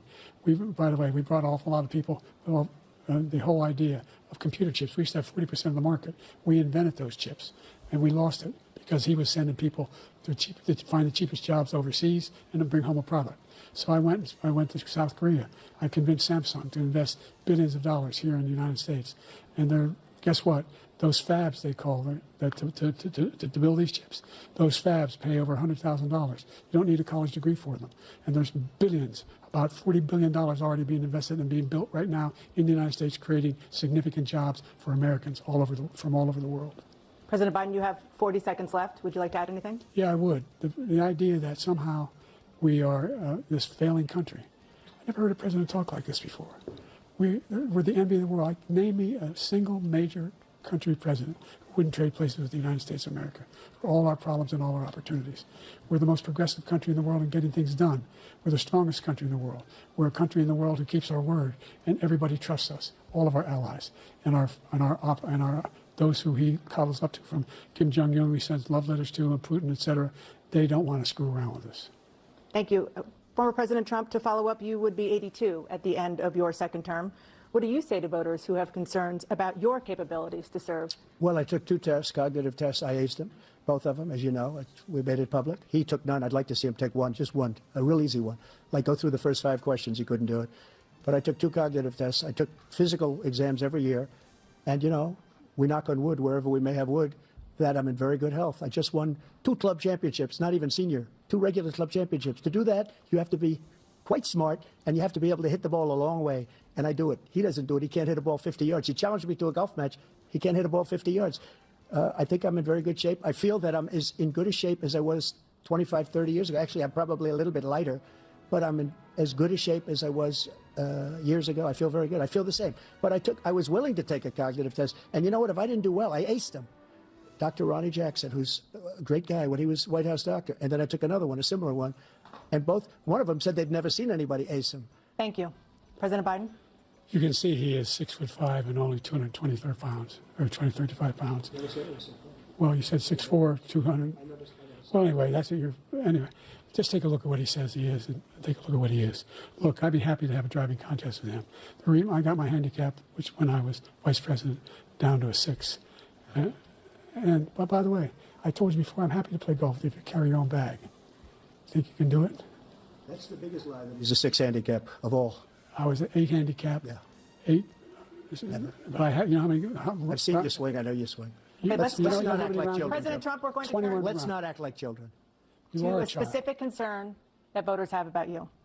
Will Ain't you no pledge way. tonight that once all legal challenges have been exhausted, that you will accept the results of this election, regardless of who wins, and you will say right now that political violence in any form is unacceptable? Well, I shouldn't have to say that, but of course I believe that. It's totally unacceptable. And if you would see my statements that I made on Twitter at the time, and also my statement that I made in the Rose Garden, you would say it's one of the strongest statements you've ever seen. In addition to the speech I made in front of, I believe, the largest crowd I've ever spoken to, and I will tell you, nobody ever talks about that. They talk about a relatively small number of people that went to the Capitol, and in many cases were ushered in by the police. And as Nancy Pelosi said, it was her responsibility, not mine. She said that loud and clear. But the answer is, if the election is fair, free, and I want that more than anybody. And I'll tell you something. I wish he was a great president, because I wouldn't be here right now. I'd be at one of my many places enjoying myself. I wouldn't be under indictment because I wouldn't have been his political opponent, because he indicted me because I was his opponent. I wish he was a great president. I would rather have that. I wouldn't be here. I don't mind being here. But the only reason I'm here is he's so bad as a president that I'm going to make America great again. We're going to make America great again. We're a failing nation right now. We're a seriously failing nation. And we're a failing nation because of him. His policies are so bad. His military policies are insane. They're insane. These are wars that will never end with him. He will drive us into World War III, and we're closer to World War III than anybody can imagine. We are very, very close to World War III, and he's driving us there. And Kim Jong-un and President Xi of China, Kim Jong-un of North Korea, all of these, Putin, they don't respect him. They don't fear him. They have nothing going with this gentleman, and he's going to drive us into World War III. You want a World War III, let him follow and win, and let Putin say, do what you want, NATO. Just do what you want. There's a thing called Article 5. An attack on one is attack on all, and required response. The idea, I can't think of a single major leader in the world who wouldn't trade places with the job I've done and what they've done. Because we are a powerful nation. We have wonderful peace. Because of the people, not me. It's because of the American people. They're capable of anything, and they step up when they're needed.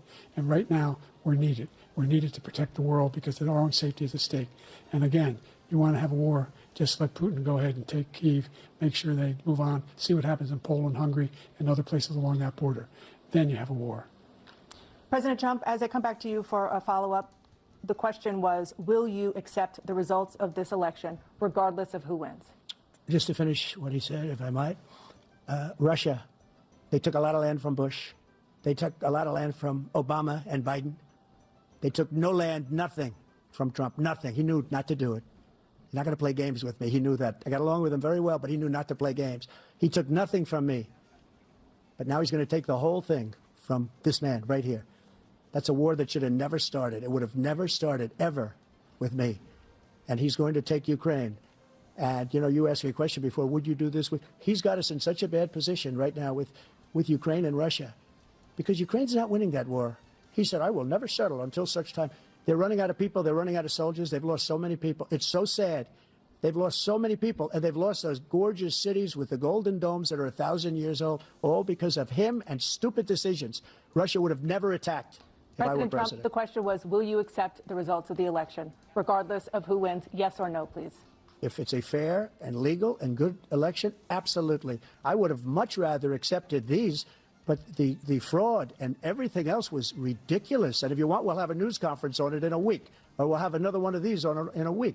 But I will absolutely, there's nothing I'd rather do. It would be much easier for me to do that than I'm running again. I wasn't really going to run until I saw the horrible job he did. He's destroying our country. I would be very happy to be someplace else, in a nice location someplace. And again, no indictments, no political opponent stuff, because it's the only way he thinks he can win. But unfortunately, it's driven up my numbers and driven them up to a very high level because the people understand it. Well, let's see what your numbers are when this election is over. Let's see. You're a whiner. When you lost the first time, you continued, you appealed and appealed to courts all across the country. Not one single court in America said any of your claims had any merit, state or local, none. But you continue to provoke this lie about somehow there's all this misrepresentation, all this stealing. There is no evidence of that at all. And I tell you what, I doubt whether you'll accept it because you're such a whiner. The idea if you lose again, you accepting anything, you can't stand the loss. Something snapped in you when you lost the last time. We'll be right back with more from the CNN presidential debate, live from Georgia.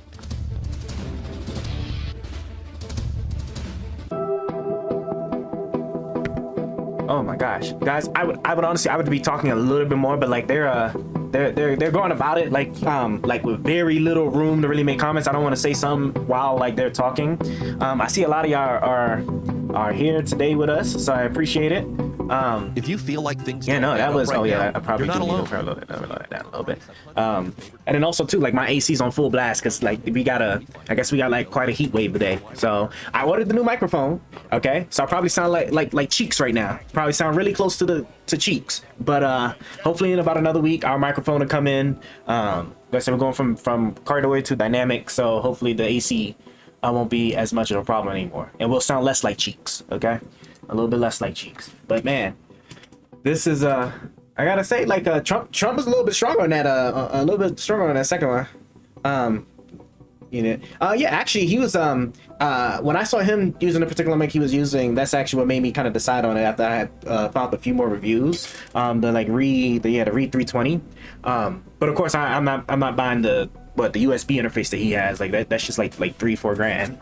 I ain't quite like that. I don't even know how well those things even like truly even matter. But again, I'm not an audio person, so I probably don't take my comments for it. Yeah, no, that the debate more or less is kind of neck and neck. It was looking real bad at the very beginning. I'm not gonna lie to you, it was looking real bad. And then if anything, like people on Reddit probably gonna say that like probably like 20 minutes in is when the medication finally started to kick in for Biden. Because my God, was that first stumble like really bad? Yeah, that no, that, oh man, it was terrible. But then as far as the left, I really don't even know what kind of excuses they could kind of make on the left. I will say that he's pulling it back up. He was kind of giving Trump the business, but then that last round, Trump seemed to have been kind of scaling it back, playing to his advantages, saying that none of these things happened while I was president and stuff. That's just that's gonna be primarily like what he leverages, and you saw that like especially like with respect to Russia stuff, right? Like he don't need to answer the question because he could just sit there and say you can look at my past presidency, right? None of this was going on when I was president, so when I come back, obviously they're going to get in line because it's your boy Trump, right? That's going to be kind of how they, and that's kind of like the strategy that he's going with for that. But it was that we're neck and neck. So now this is the last break, right? It's 90 minutes. How long have we been going? About an hour 46. Okay, yeah. So this is gonna be the last stretch, baby. I wonder how they're gonna finish. How they're gonna finish this strong? Because oh man, this is. I don't even know what to even think of this. All right, here we go. We're back at it. Let's see what we got. It is now time for the candidates to deliver their closing statements as predetermined by. Oh, wait, these are closing statements. Oh, so that's it. You, President Biden, you have 2 minutes. Oh, did I close it? There's no way. No. There's no way. Oh, it's over here. Oh, it just paused. Okay, well, look, I guess closing statements for full screen it. We've made significant progress from the debacle that was left by President Trump in his last term. We find ourselves in a situation where, number one, we have to make sure that we have a fair tax system. I ask anyone out there in the audience, or anyone out watching this debate, do you think the tax system is fair? The fact is that I said Nobody even making under $400,000 had a single penny increase in their taxes, and will not. And if I'm reelected, that'll be the case again. But this guy has increased your taxes because of the deficit, number one. He's increased inflation because of the debacle he left after the way he handled the pandemic. And he finds himself in a position where he now wants to tax you more by putting a 10% tariff on everything that comes into the United States of America. What I did when, for example, he wants to get rid of the ability of Medicare for us to be able to negotiate drug prices with the big pharma companies. Well, guess what? We got it down to $35 for insulin instead of $400. No more than $2,000 for every senior, no matter how much prescription they need. You know what that did? That reduced the federal debt by $160 billion over 10 years because the government doesn't have to pay the exorbitant prices. I'm going to make that available to every senior all along, it's happening now, and everybody in America. He wants to get rid of that. I'm going to make sure that we have child care. We're going to significantly increase the credits that people have for child care. I'm going to make sure we do something about what we're doing on lead pipes and all the things that are causing health problems for people across the country. We're going to continue to fight to bring down inflation and give people a break. Thank you, President Biden. President Trump, you now have 2 minutes for your closing statement. Like so many politicians, this man is just a complainer. He said, we want to do this, we want to do that, we want to get rid of this tax, that tax. But he doesn't do anything. All he does is make our country unsafe by allowing millions and millions of people to pour in. Our military doesn't respect him. We look like fools in Afghanistan. We didn't stop Israel. It was such a horrible thing that would have never happened. It should have never happened. Iran was broke. Anybody that did business with Iran, including China, they couldn't do business with the United States. They all passed. Iran was broke. They had no money for Hamas or Hezbollah, for terror, no money whatsoever. Again, Ukraine should have never happened. He talks about all this stuff, but he didn't do it. For 3.5 years, we're living in hell. We have the Palestinians and we have everybody else rioting all over the place. You talk about Charlottesville. This is 100 times Charlottesville, 1,000 times. The whole country is exploding because of you, because they don't respect you, and they have to respect their president, and they don't respect you throughout the world. What we did was incredible. We rebuilt the military. We got the largest tax cut in history, the largest regulation cut in history. The reason he's got jobs is because I cut the regulations that gave jobs, but he's putting a lot of those regulations back on. All of the things that we've done, nobody's never seen anything like. Even from a medical standpoint, right to try, where we can try space-age materials instead of going to Asia or going to Europe and trying to get, when you're terminally ill, now you can go and you can get something. You sign a document. They've been trying to get it for 42 years. But you know what we did for the military was incredible. Choice for our soldiers, where our soldiers, instead of waiting for 3 months to see a doctor, can go out and get themselves fixed up and readied up and take care of themselves, and they're living. And that's why I had the highest approval rating in the history of the VA. So all of these things, we're in a failing nation, but it's not going to be failing anymore. We're going to make it great again. Thank you, former President Trump, President Biden. Stay with us because we have full analysis of this debate. Anderson Cooper and Aaron Burnett starts now on CNN. Wait, they don't get to shake hands or anything? Wait, but what's going on now?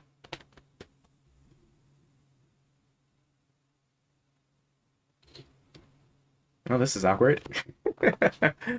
Okay, well, watch what CNN has to say, and then we'll see what happens. Making their way off the CNN debate stage. Looks like Jill Biden, the First Lady, has come out. Former President Trump walking off the stage. The first debate of the 2024 campaign and the earliest presidential debate ever now in the books. And in front of Burnett, the first word on what those voters might make of it from our political professionals, from our CNN Flash Poll and Swing State Focus Group.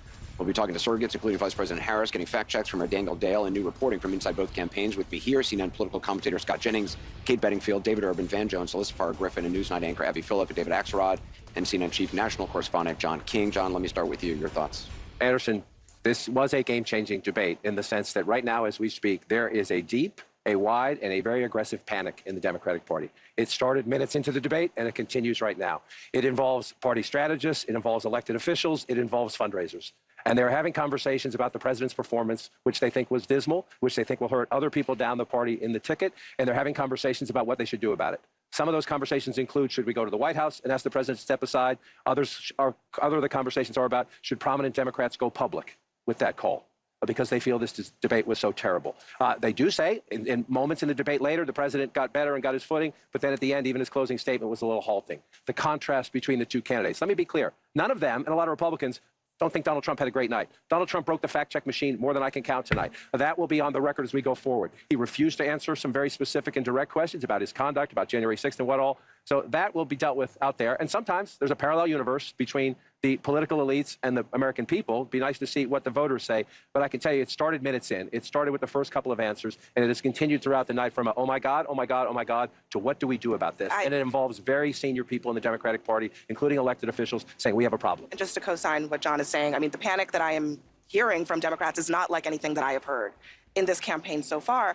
And a lot of it has to do with, first of all, there was a deep frustration about Trump's lies. I mean, he lied a lot tonight. But the problem for Biden was that Trump was able to take sometimes incredible falsehoods and turn them into some kind of argument, whereas Biden's answers were, in a lot of cases, not coherent, deeply problematic, that he was not able to take pretty straightforward answers and answer them to the American public. And then also, at some points, bringing things up that teed up Trump attacks. So there's a real concern here tonight that there's been some real damage done that cannot be undone.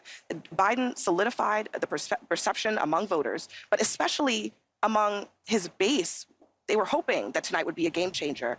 They are now seeing a president who is in the White House, who they do not necessarily believe can do this for another 4 years. David Axelrod?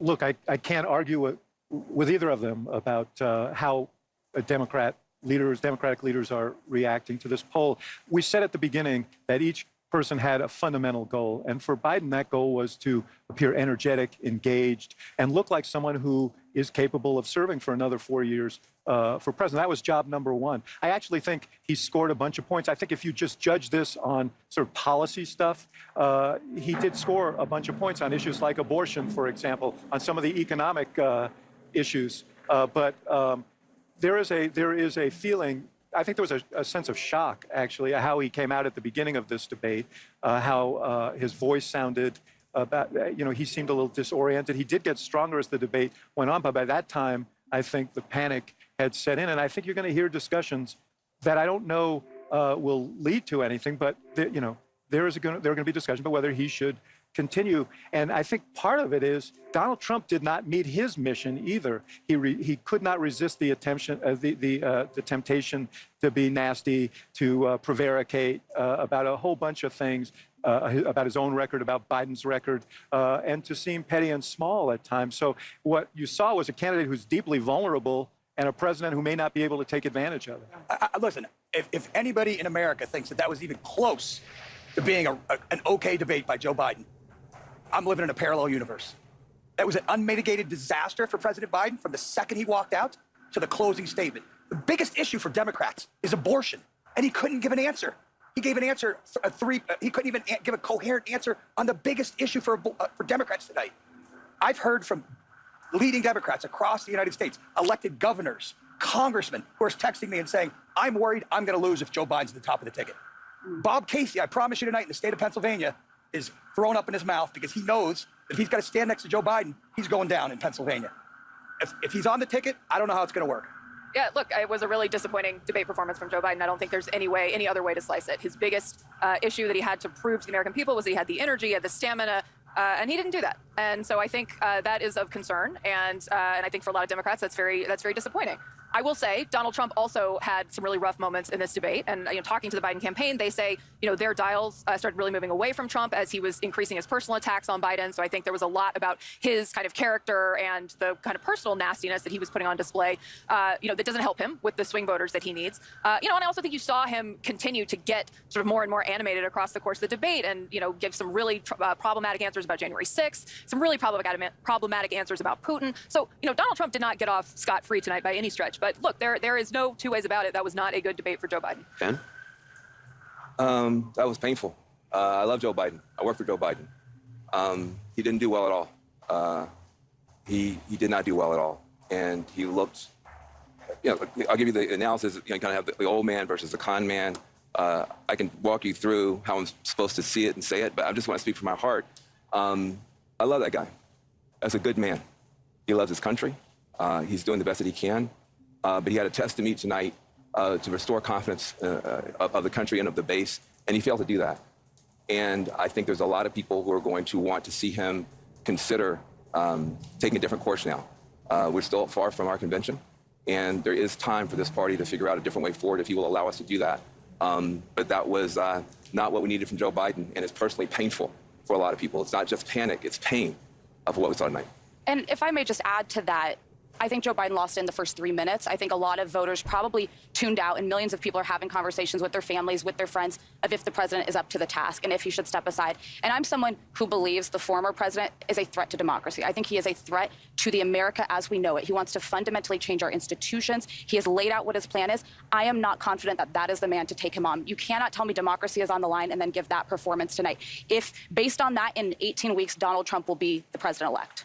The people doing focus groups tonight, and we'll see if our dial group with Laura Coates confirms this, say that Biden actually scores pretty well on the issues when he's talking about the substance. And Trump's numbers went down both because he was ducking questions, he was lying about some things, and he was refusing to answer. And some of it was the tone. They don't like it. So when you see that, when you see sort of the statistics, you're going to look at like, oh, that's a mixed bag. But to Vance's point about the president's performance, that's what caused the panic. So the question is, and my question actually is, what happens? Because it's a great political strength of Joe Biden is his resilience and his stubbornness.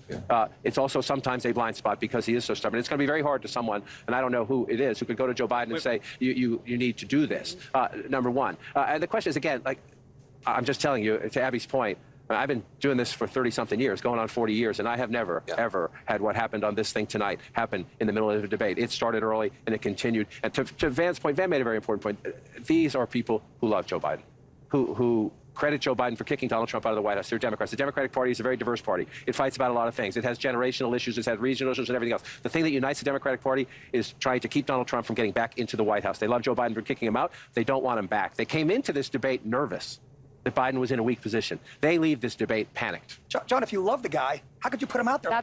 If you love him, if you love Joe Biden, if that was my father, you don't put a guy in that situation. It's a great point. These guys know this better. These guys know this better because they talk to them. There's this legacy in the Democratic Party. You don't challenge the incumbent because when it's happened in the past, they haven't beaten the incumbent, and then the incumbent has lost the general election. It was actually Donald Trump that helped make Joe Biden the nominee because there was a feeling that if there were a primary, that would weaken, that Biden would probably win, but it would weaken him in a general election. And so there were people who could have run and didn't run because the history of that is bad. The point is now he is the nominee of the Democratic Party. This isn't the 60s, okay? Voters choose the nominee. He is the nominee. Only he can decide whether he's going to continue. And as you point out, and as Kate knows very well, this is a guy with a lot of pride and who believes in himself. And the idea that he's going to say, you know what, I had a bad debate, I think I'm going to walk away from this, I find it hard to believe. It was also, and I'll let you, I know Scott, you can try to jump in, but it was also, it was an atypically bad performance, okay? And it was also one night. So yes, was it an important night? Yes, but it was one night in the course of a campaign. So I think let's see how voters react to it. Let's see how voters react to it. The problem with the one night is that it's a one night that helped confirm people's fears. It's the one night that everybody was watching. That was essentially, Trump said, you ought to take a test. That was his test. And people are going to feel that he came up wanting, not on the substance. I think he actually won on the substance. I don't think Trump did well. I think. My prediction is going to be that I don't think the Democratic Party is going to move quite on him yet, but he's going to get one more chance. Oh yeah, Paul Ryan had ran, it would have been a wrap. Like I think he's going to get one more chance, and after that, like if he stumbles quite like that bad again, or something even worse, then I generally do believe like they are going to really pressure this man to like the give it up. Man, I don't know. Trump did bad, but he didn't. I don't think he did. It's crazy because I'm trying to think like what would be more important, like somebody that lies about a majority of what they did and led to a lot of the problems, or somebody else that you think that they literally might just like croak in the next couple of months. I don't know. What it says to a lot of people, a lot of active Democrats is, man, we can beat this guy, but I don't know if we can beat him with the president. Scott, we haven't heard from you. When we came on before this debate, I said I thought this candidacy was teetering. And everybody jumped on me. Yes, we did. Yes, we did. Every single person out here. And I just, the candidacy has fallen, okay? Van, I know you're speaking from your heart. I'm worried about the president. We should pray for the president. I think his advisors, I think the White House, and I think his family have a lot of explaining to do to their party and to the American people. This night, this one night, was caused by and asked for by the Biden team. They wanted this night. And this is what we got. We have been told for weeks by Democrats who say, oh, in private meetings, I've seen Joe Biden do cartwheels and handstands while doing trigonometry while solving all the nation's problems. We now know that every single person who said that has been lying to the American people. Including Kevin McCarthy? We've been told, Kate. I mean, I'm just saying. Kate, everything we've been told about his mental acuity by these Democrats has been a lie, and everything we think we knew has been confirmed. I got a text from a friend. She's not terribly political. She'd maxed out to Biden in the last election because she hates Donald Trump. She said to me, I will never forgive the Democratic Party for this election. If the Democrats truly believe that he is an existential threat to democracy, and that's not just some talking point, they will wake up in the morning and they will do something else because this is not sustainable. That's another point about there are Democrats who are panicking, and then there are a lot of Republicans who did not want to vote for Donald Trump, who do not want to vote for Donald Trump, who are also panicking tonight. I heard from one who said, this is scary. That's how it was described to me. And I'd second that. There were a lot of those feelings, not just from the base of the party, but other people who really think that there should be an alternative to Trump, who they think is dangerous.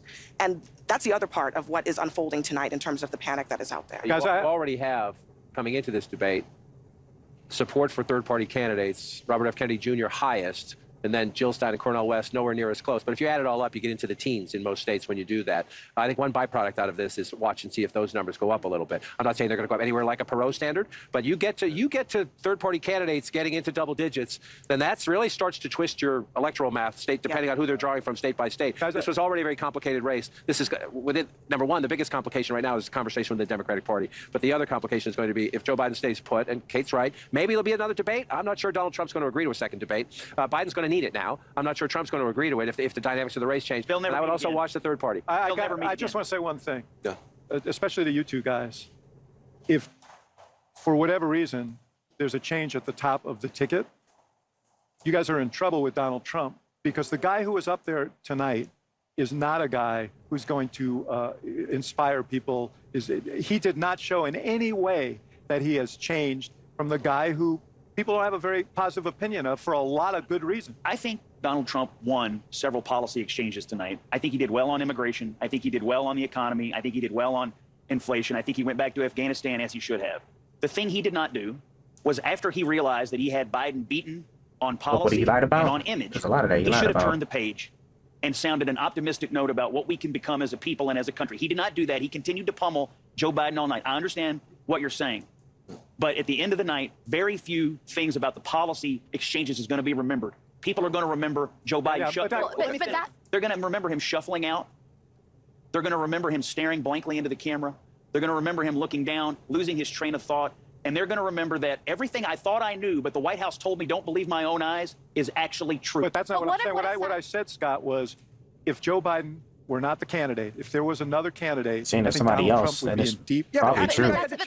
Trump would probably lose without a question. That is such a sad state of affairs. Something I was consistently hearing is, what a bad debate, in the sense that Donald Trump lied throughout. He misrepresented. He tried to turn away from key points that he should have given answers on, and kept deflecting. With any normal, generic Democrat next to him, I don't think he would have won the night. But you put somebody who was suffering from the moment that they got out. It was hard to watch. I had to occasionally look away because it was so uncomfortable. I think America deserves better than the options that are in front of them. It's really devastating. And by the way, our allies are watching. Yeah, look, I mean, the way that I would try to phrase it if I were less emotional is my faith in Biden has definitely weakened. I gotta really see how the second debate goes.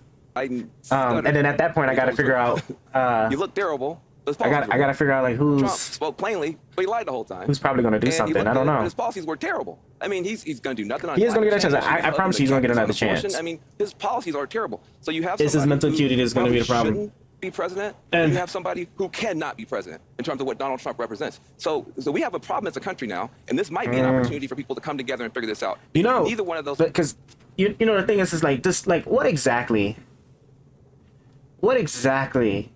I mean, like, the president sets the tone and does a lot of the guiding on how the nation ought to be. And Congress is the one that really like decides what laws get to be passed. So I mean, if we were saying if Biden was to be reelected, like, well, if any president was, I'm trying to think, right? Because I mean, Trump didn't pass anything really. So maybe the presidency really does matter. But Trump didn't pass anything. It's the problem. And he had both the House and the Senate. And the only thing I clearly remember is just him trying to take away the Affordable Care Act. That what's his name, man? The prisoner of war guy. I do not remember his name. John McCain, right? That John McCain essentially died to protect as his his last vote. So I don't know. It's really hard to say. As I say, it's like on one hand, I actually do kind of feel like the president doesn't necessarily do anything, but then on the other hand, they really do push a lot of the pace and guidance for quite a lot of things. And then as head of the executive branch, right, there's quite a bit that I guess they do involve themselves in. As then when we're talking about foreign policy I think is the one that probably might scare me the most, right? Of all the things, I think like the foreign policy is the one that the presidents have like probably the most influence over. Yeah. Go ahead and just keep a little bucket with you to just collect those tears, because it's going to be a rough week. It's going to be a rough couple of days on the internet. I promise you this. It's going to be a rough couple of days on the internet. I got to see how some other people are taking it. It's going to be a rough couple of days. People need a miracle on the second debate. And the thing is that one thing is that they saying was right is that technically Trump could pull what he did now. He could pull what he did with what's it called? The damn Republican debates, right? And just not show up at all. Because now he's in a position now where like if another debate did not happen, he needs to be focus and actually convey. Because the thing is that he didn't have a problem. Oh, my robot. Hold on. Let me put it up to the side. You go back to the back. He didn't it's not that he couldn't focus on a topic. He couldn't make himself coherent enough to make it seem like he was speaking on one topic. And then the thing is like I honestly truly do think that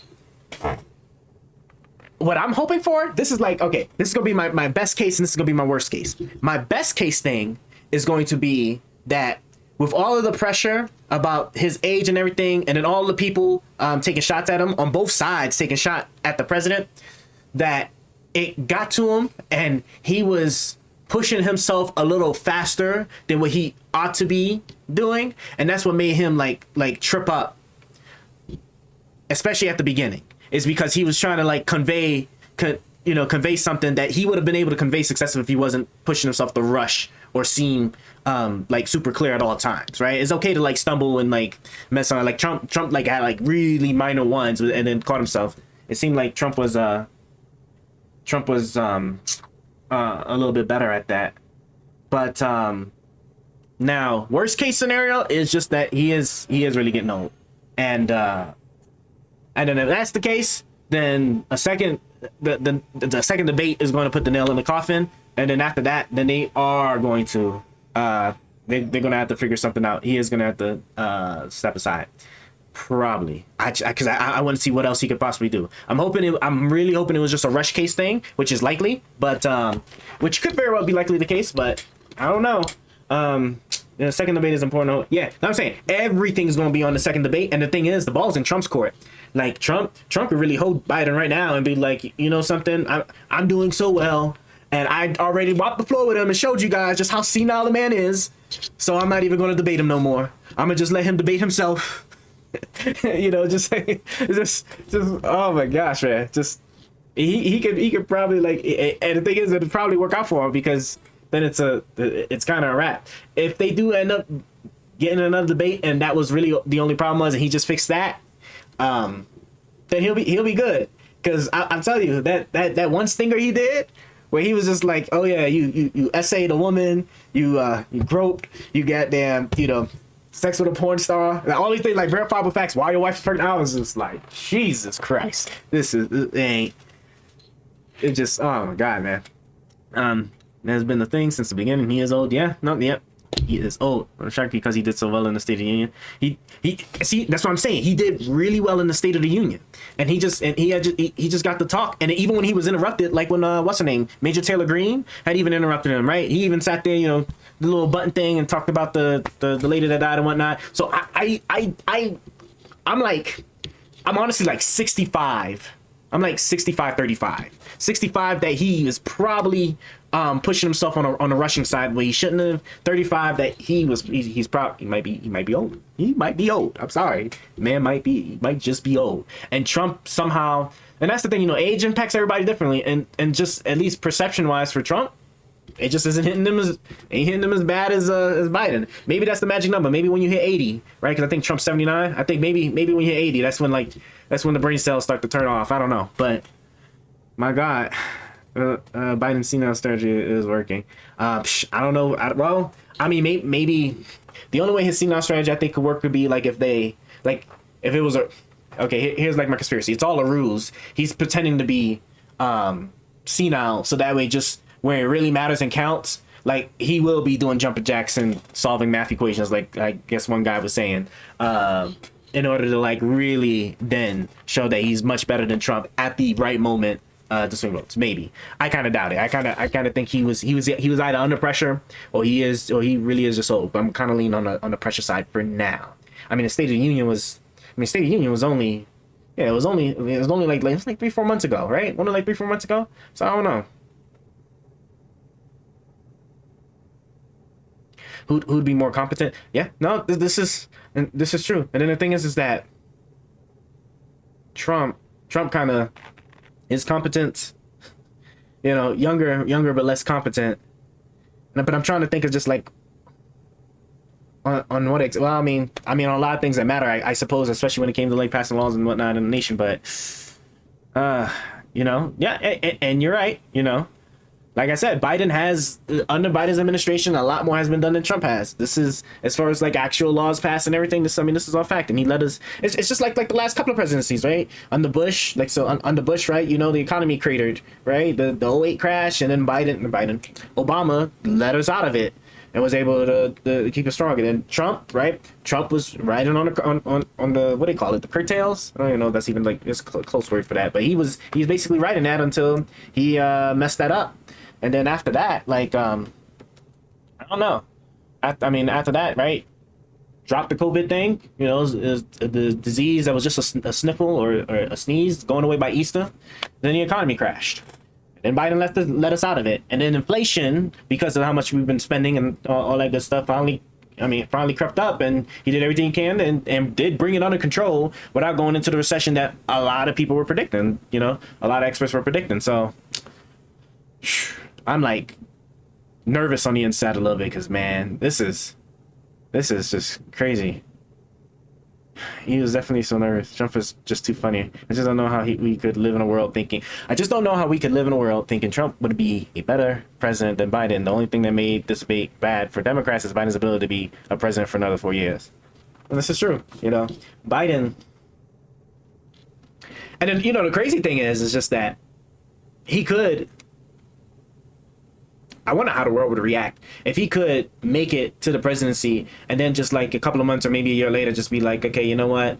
I am getting too old, and so I'm gonna just go ahead and resign, and therefore our vice president is gonna take over. Come on in, Colomer. I can't even pronounce the name. Colomer? Miss Harris. Let's just say Vice President Harris for now, because I cannot think of pronouncing this woman's first name. But sure, it'd have a technical first everything if that go. That's a bit, that'd be another thing too.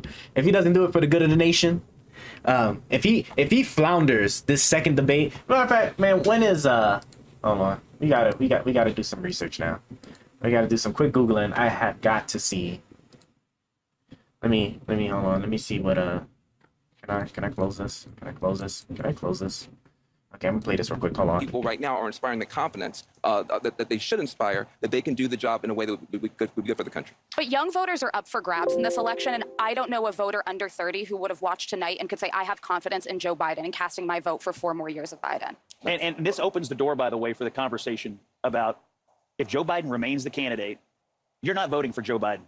You are voting for President Kamala Harris. Let's be honest. That is where the Trump campaign is going to go with this. They started down this road with an ad they Ain't that what I just said too? Like, released today. So it's gonna This be Harris. conversation about who you're actually casting your vote for, the volume is going to ratchet up. And I got news for you. She's less popular than he is. That is going to be a big problem for the Democrats if this ticket stays the way it is. Yeah, and Scott's Democratic friend who maxed out, right? That's the sentiment you're going to hear, I think, from some of my Democratic friends who are texting me saying, "I can't believe this is where we are." Right? Yeah. I don't forgive. I'm not going to be able to forgive the party for putting in this position. Look, on I the also lies think- on Donald Trump's lies. I mean, I spent a lot of time thinking about this throughout the debate because, we in the media, I sit in the chair and I fact check Trump all the time, so I know these lies by heart at this point. But people watching from home do not. And Biden's job as the other person on the other side of the stage is to be the one to very quickly dispense with the lies and to shut them down. And I don't think that happened enough times in a coherent way to blunt the fact that Trump was taking a universe that was built on a house of lies and building a whole world for the millions of people watching. Particularly on some of the most basic Presidential subject debate. matters that President Biden should have been able to just... That world that he was able to build, it was not knocked down by the president. That is really at the heart of the problem. He may have won. oh, they already when he was agreed to making it. his Hold on, that discrete changes everything. That changes everything. Hold on, I'm thinking. Well, I mean, technically, he can still pull out. I mean, technically, but hold on. So they already agreed to another. So they already agreed up front to at least having two.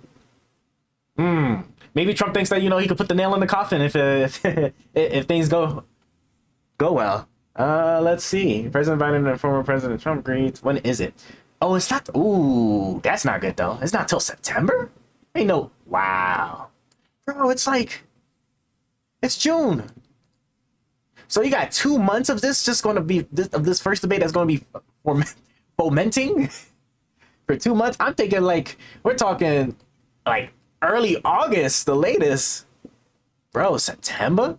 Jesus. Damn, son. I don't know. A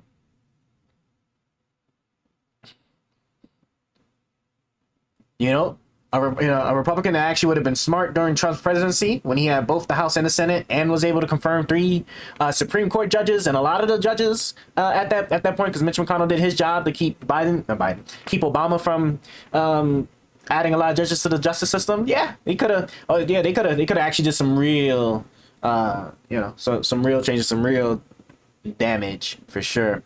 Trump 2024. Hey, what's going on? Let's go, Brandon. I see what you did there. The fact Biden does nothing and wins is unfair. I don't know. He might not. He didn't win a debate. I bet he doesn't even put his own pants on in the morning. Well, we're gonna see. We're gonna see how all eyes is going to be on the second debate. There's going to be quite a lot of chatter these next couple of months. If it's 2 months away, man, I can see people framing those first, the first 3-4 minutes of that debate. Man, goddamn, conservatives are going to be like on their news stations or whatever with the video just playing in the background on repeat while they give their shows. Like, it's going to be a rough 2 weeks for the Biden camp for sure. The Trump camp, besides the zingers, I don't know. He already agreed to a second presidential debate. I think because of his boastfulness, he's not going to turn it down.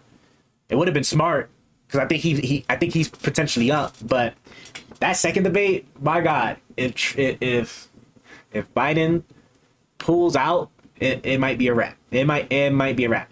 It could have been. What if this is like some crazy elaborate strategy where he wanted to start off low, just put the guard or the Republican guard down some. So then that way, because we're talking September. September's the next debate, and so I think there's should be 2 more after that, right? Aren't there 2 more?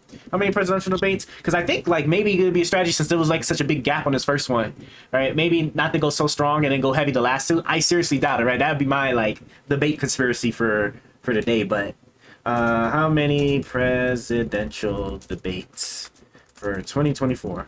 I know the very last one is I think in Utah, but what is it? How many debates are there going to be? Late last year, the commission announced that it has selected 3 dates, 1 in mid-September and 2 in October. But last month, Biden's campaign announced plans to eschew the traditional schedule and push forward the first debate. It also trimmed the number of debates to 2. Wait, so that's what I thought. I thought there was 3, but it's only going to be 2 debates? Oh no. If it's only going to be 2 debates, it's kind of a wrap. We're going to be right back to where he is, because now, like, if he needs to have 2 consecutive good debate nights to swing in his direction. If he has that, if September he does good, we're just back to the, we're literally going to be back to where we are with these 2 being neck and neck at it. If it's only going to be 2. Let's see. Trump are going. When did this article come out? When did this article come out?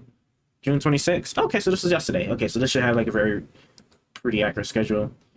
Let's see. Blah blah blah blah blah blah. Where's the debate taking place? CNN studio. So that was the one that was today. Okay, I got it. Oh, and then imagine if the other ones are gonna have crowds in it. Right? I want to know what the reactions would have been when Biden had stumbled like that. Oh my God, man. I think it was really good that they didn't have crowds this one, but I feel like the second one's gonna have it. The last one for sure, I'm pretty sure is gonna be, because I think it's on a college campus, so I'm sure there's already like preceding and whatnot. First debate. Okay, I don't know why they pushed this up though. September and October. Why didn't they?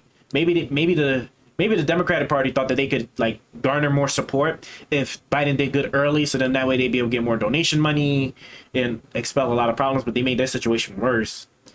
September. Then again, maybe that was to give themselves time too to also try to recover. But the problem is that you know September, if he does bad, you don't have enough time to even try to attempt to replace him out.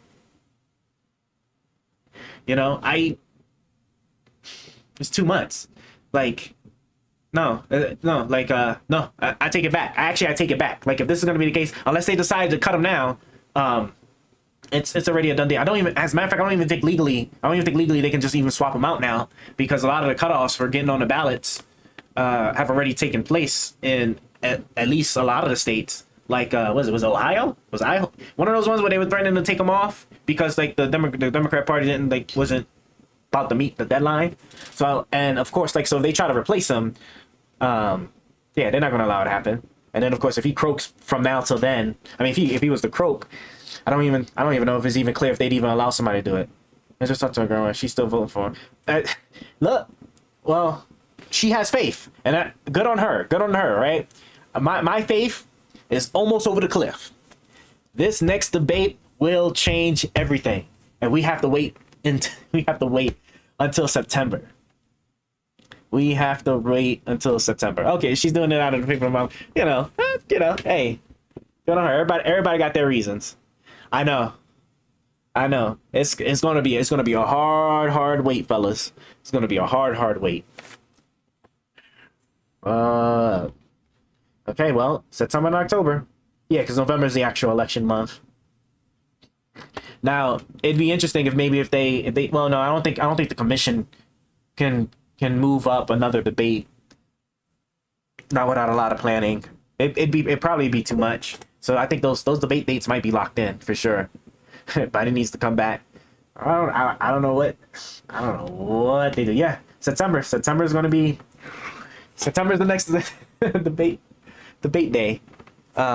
Jesus, man, this AC is just like full blast. All right, well, I wonder if they at least get into the fact check. I just want to make sure I'm correct in like all my fact checking, because like WAC, I know, right? Hey, it's better to have it than to not, for sure. Because some places don't have it, like Florida. I think there's some places in Florida don't have it.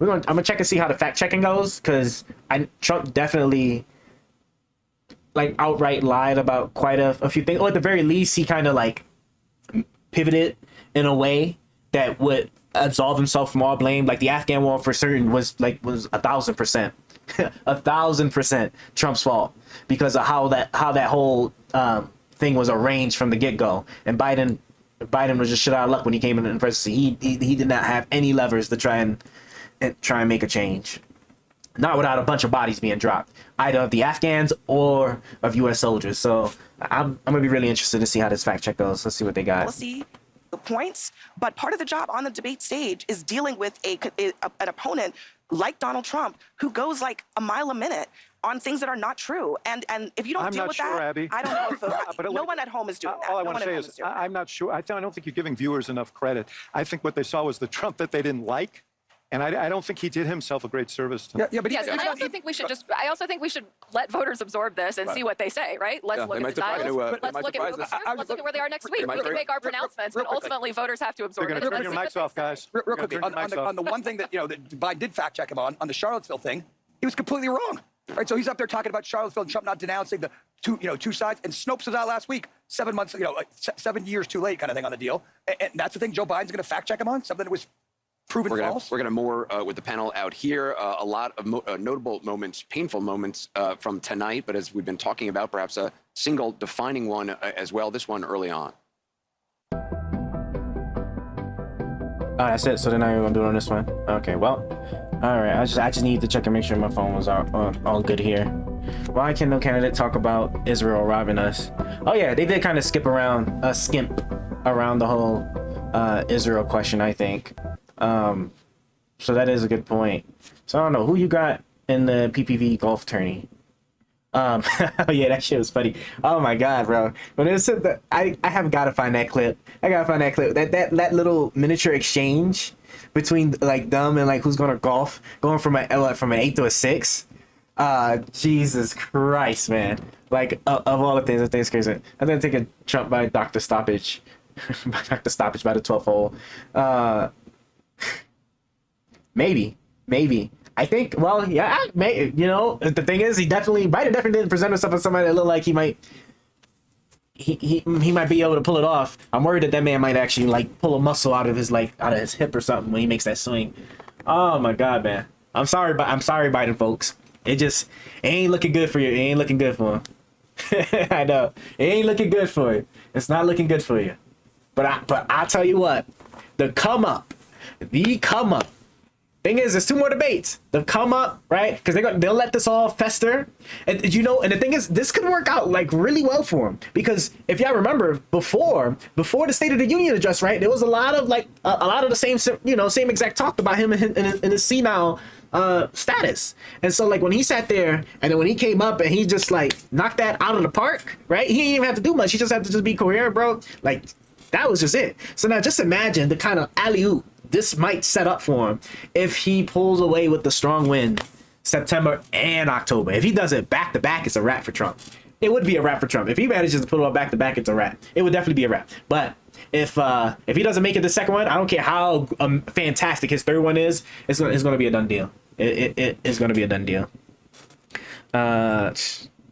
Who's winning that come up? I have no idea, brother. I'm gonna be honest with you. I have no idea. I don't know if maybe like Biden's gonna now like employ like super secret scientists. Hold on. It's my okay, cool. If he's gonna employ like super secret scientists to like come up with some like fantastic new drug or something, or if he's just gonna like have like a little like people used to like how people dip tobacco, if maybe he makes something of like Adderall. So I don't know. He's going to be spinning. He is going to be spinning everything he possibly can to prepare for this next one. Because if he fumbles this next one, it's not going to work. Who's going to want to hear my biggest? Sure, go ahead. Your biggest hot take on it. Go ahead. Anybody got any any suggestions? What to look at next? This debate kind of took the energy out of me for today for sure. Joe Rogan is far left, 100%. Maybe. I don't know. With the stuff Joe Rogan's been recently like parroting on his show though. I mean, like the far left doesn't really. I don't think they even really cater to conspiracies quite like that. And then to be fair though, like he definitely isn't like full like all the way right for sure. I can definitely say that with certainty. His for Bernie doesn't that say much?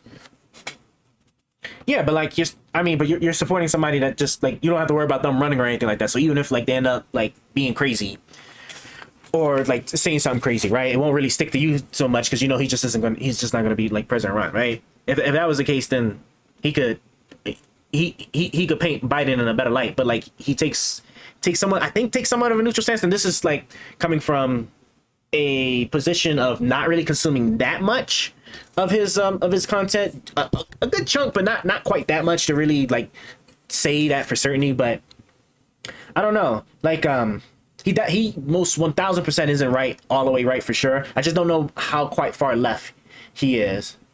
I honestly truly do think that Joe Rogan is probably a little bit closer to the middle than anything, for sure. All right, we have got to figure. Oh look, Penguin is giving away money. I don't know if I want to look at this though. Man, a lot of people was got this streaming today. Oh, there's my okay, cool. I don't have to worry about that. Oh man. Oh, I can't wait to see how the PBD. Oh my gosh. You know what? There'll be a great litmus test to see like just how extreme the right side is going to take it. You know what's in your cheap protein powder? Jesus, well, here to tell slow us that is down. natural fitness athlete Paul Scott. Okay. All right, let's see what we've got. Sucralose, artificial flavors. Yeah, see? Nootropic science, see? I already see. I'm just curious. Filled with a ton of people in the audience. Really, they got nobody, right? Who would be the start? Here we go. I just really want to see like their initial take. Listen, they're gonna come after him. By the way, enjoy being the guy that disagrees once in a while. There you go, Vinny. Enjoy Is Rumble down? Yes, according to because okay, come on. I just want to see.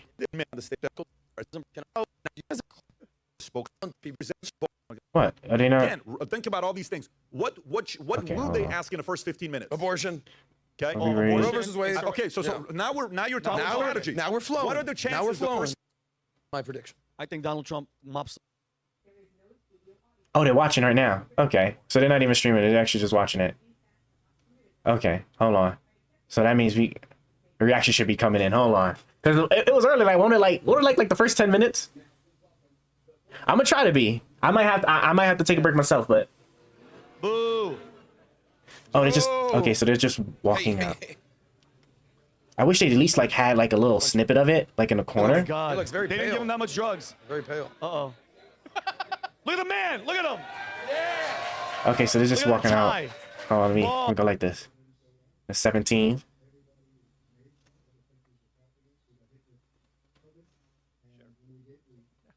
They're gonna go crazy. I know it.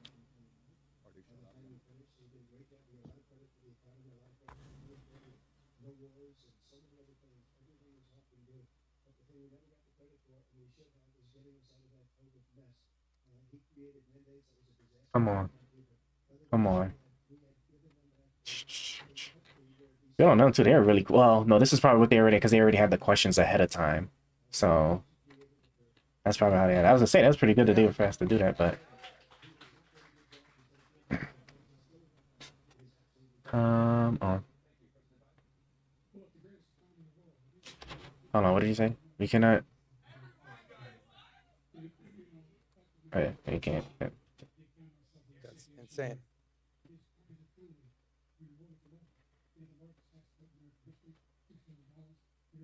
Larger than any president has in any one term. He's the only president other than Herbert Hoover who's lost more jobs than he had when he began, since Herbert Hoover. Talk about The Herbert idea that he Hoover. did something that was significant in the military. You know, when he was president, they were still killing people in Afghanistan. He didn't do anything about that. When he was president, we were still finding ourselves in a position where you had a notion that we were this safe country. The truth is, I'm the only president this century that doesn't have this decade, that doesn't have any troops dying anywhere in the world like he did.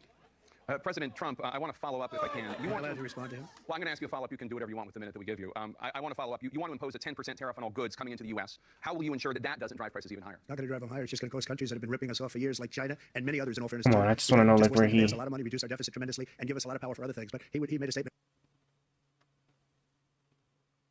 Later in this block, President Biden, I want to give you an opportunity to respond to this question about the national debt. He had the largest national debt of any president in a four-year period, number one. Number two, he got $2 trillion tax cut benefited the very wealthy. What I'm going to do is fix the taxes. For example, we have 1,000 trillionaires in America. billionaires in America. And what's happening? They're in a situation where they, in fact, pay 8.2% taxes. If they just paid 24%, 25%, either one of those numbers, they'd raise $500 million, billion dollars, I should say, in a 10-year period. We'd be able to wipe out his debt. We'd be able to help make sure that all those things we need to do, child care, elder care, making sure that we continue to strengthen our healthcare system, making sure that we're able to make every single solitary I think it was right here. Eligible for what I've been able to do with the COVID, with dealing with everything we have to do with. This is really bad. Wait, what's he doing? If brain fart. We finally beat Medicare. Thank you, President Biden. President What the Trump. hell was that? Well, he's right. He did beat What Medicare. the hell was He did that? Death, and he's destroying Medicare because all of these people are coming in. Oh, putting them on no, Medicare, they're no, putting them no, on no, no. Social Double speak. Security. They're going to destroy Social Security. This man is going to single-handedly destroy Social Security. These millions and millions of Hold people on. coming in, they're trying to put them on Social Security. I was hoping they were going to actually like speak on that because I'm just really curious because what's going to be a take, because I'm pretty sure that whatever take that they'll take is what I'm going to see the most around. Oh yeah, see the crowd, yeah, see the crowd. That's what I'm saying, bro. Oh my gosh, man, it's so good they did not have the crowd there at CNN. This shit would have been so don't like bad. us. We give them everything they want, and they think we're stupid. They think we're very stupid people. I remember arguing with somebody though about. They do nothing for us. What this man has done is Let me absolutely put this criminal. a little bit. Thank you, up President some. Trump. Yeah. This is the first presidential election Are since they- the Supreme Court No, they're not overturned going to talk Roe v. about it. This morning, the court ruled on yet another the state's pill. On the Republicans. Huh? Okay, so I guess they probably watching the. Okay, yeah, that makes sense. I'm gonna have to give it another time. Okay, no, okay. But yeah, like I said, I saw the I saw the reaction on the crowd's faces, for sure. Well, when that happened, but like, look.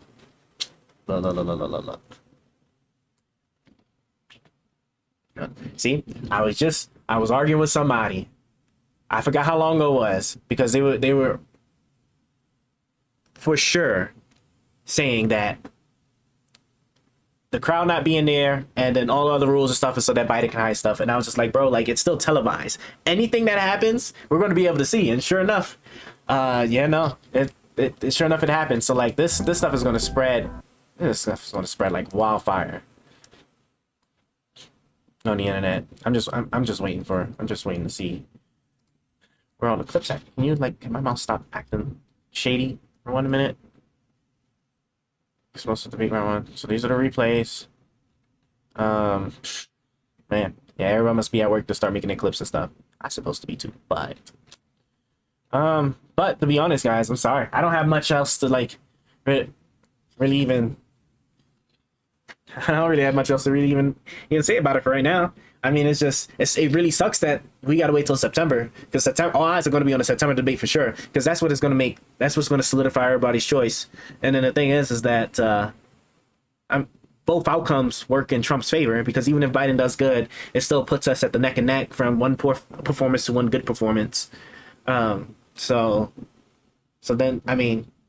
At that point, like then the last debate in October, I don't know how much like weight that one to really truly have. It these first two are really what's going to set the tone. So, man, excuse me, I don't know what let me see. Yeah, I was hoping people was going to be pumping up their clips already, but yeah, we'll probably have to catch it tomorrow. So, what's today? Today Thursday. Man, today's Thursday.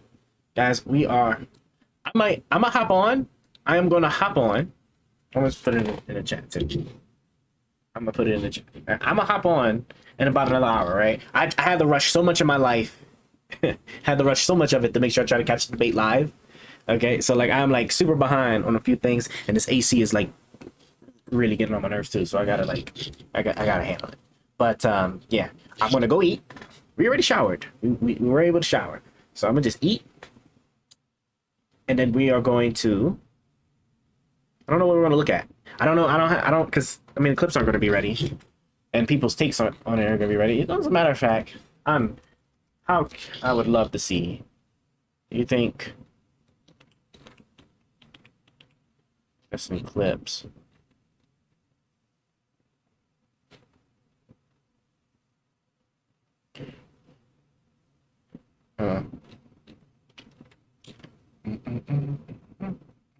Here we go.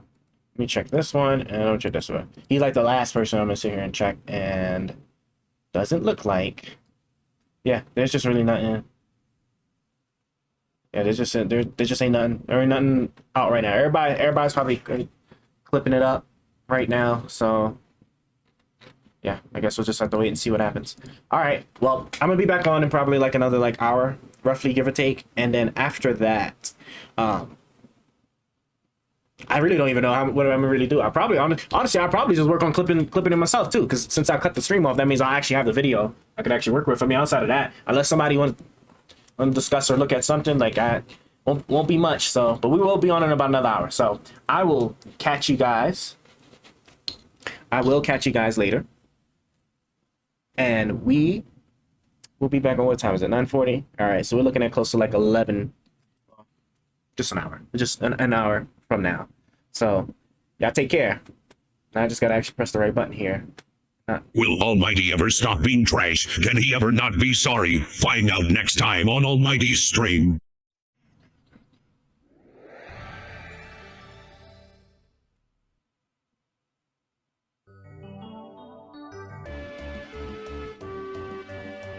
Appreciate everybody that stopped by. There's quite a lot of y'all today. Be back on very soon.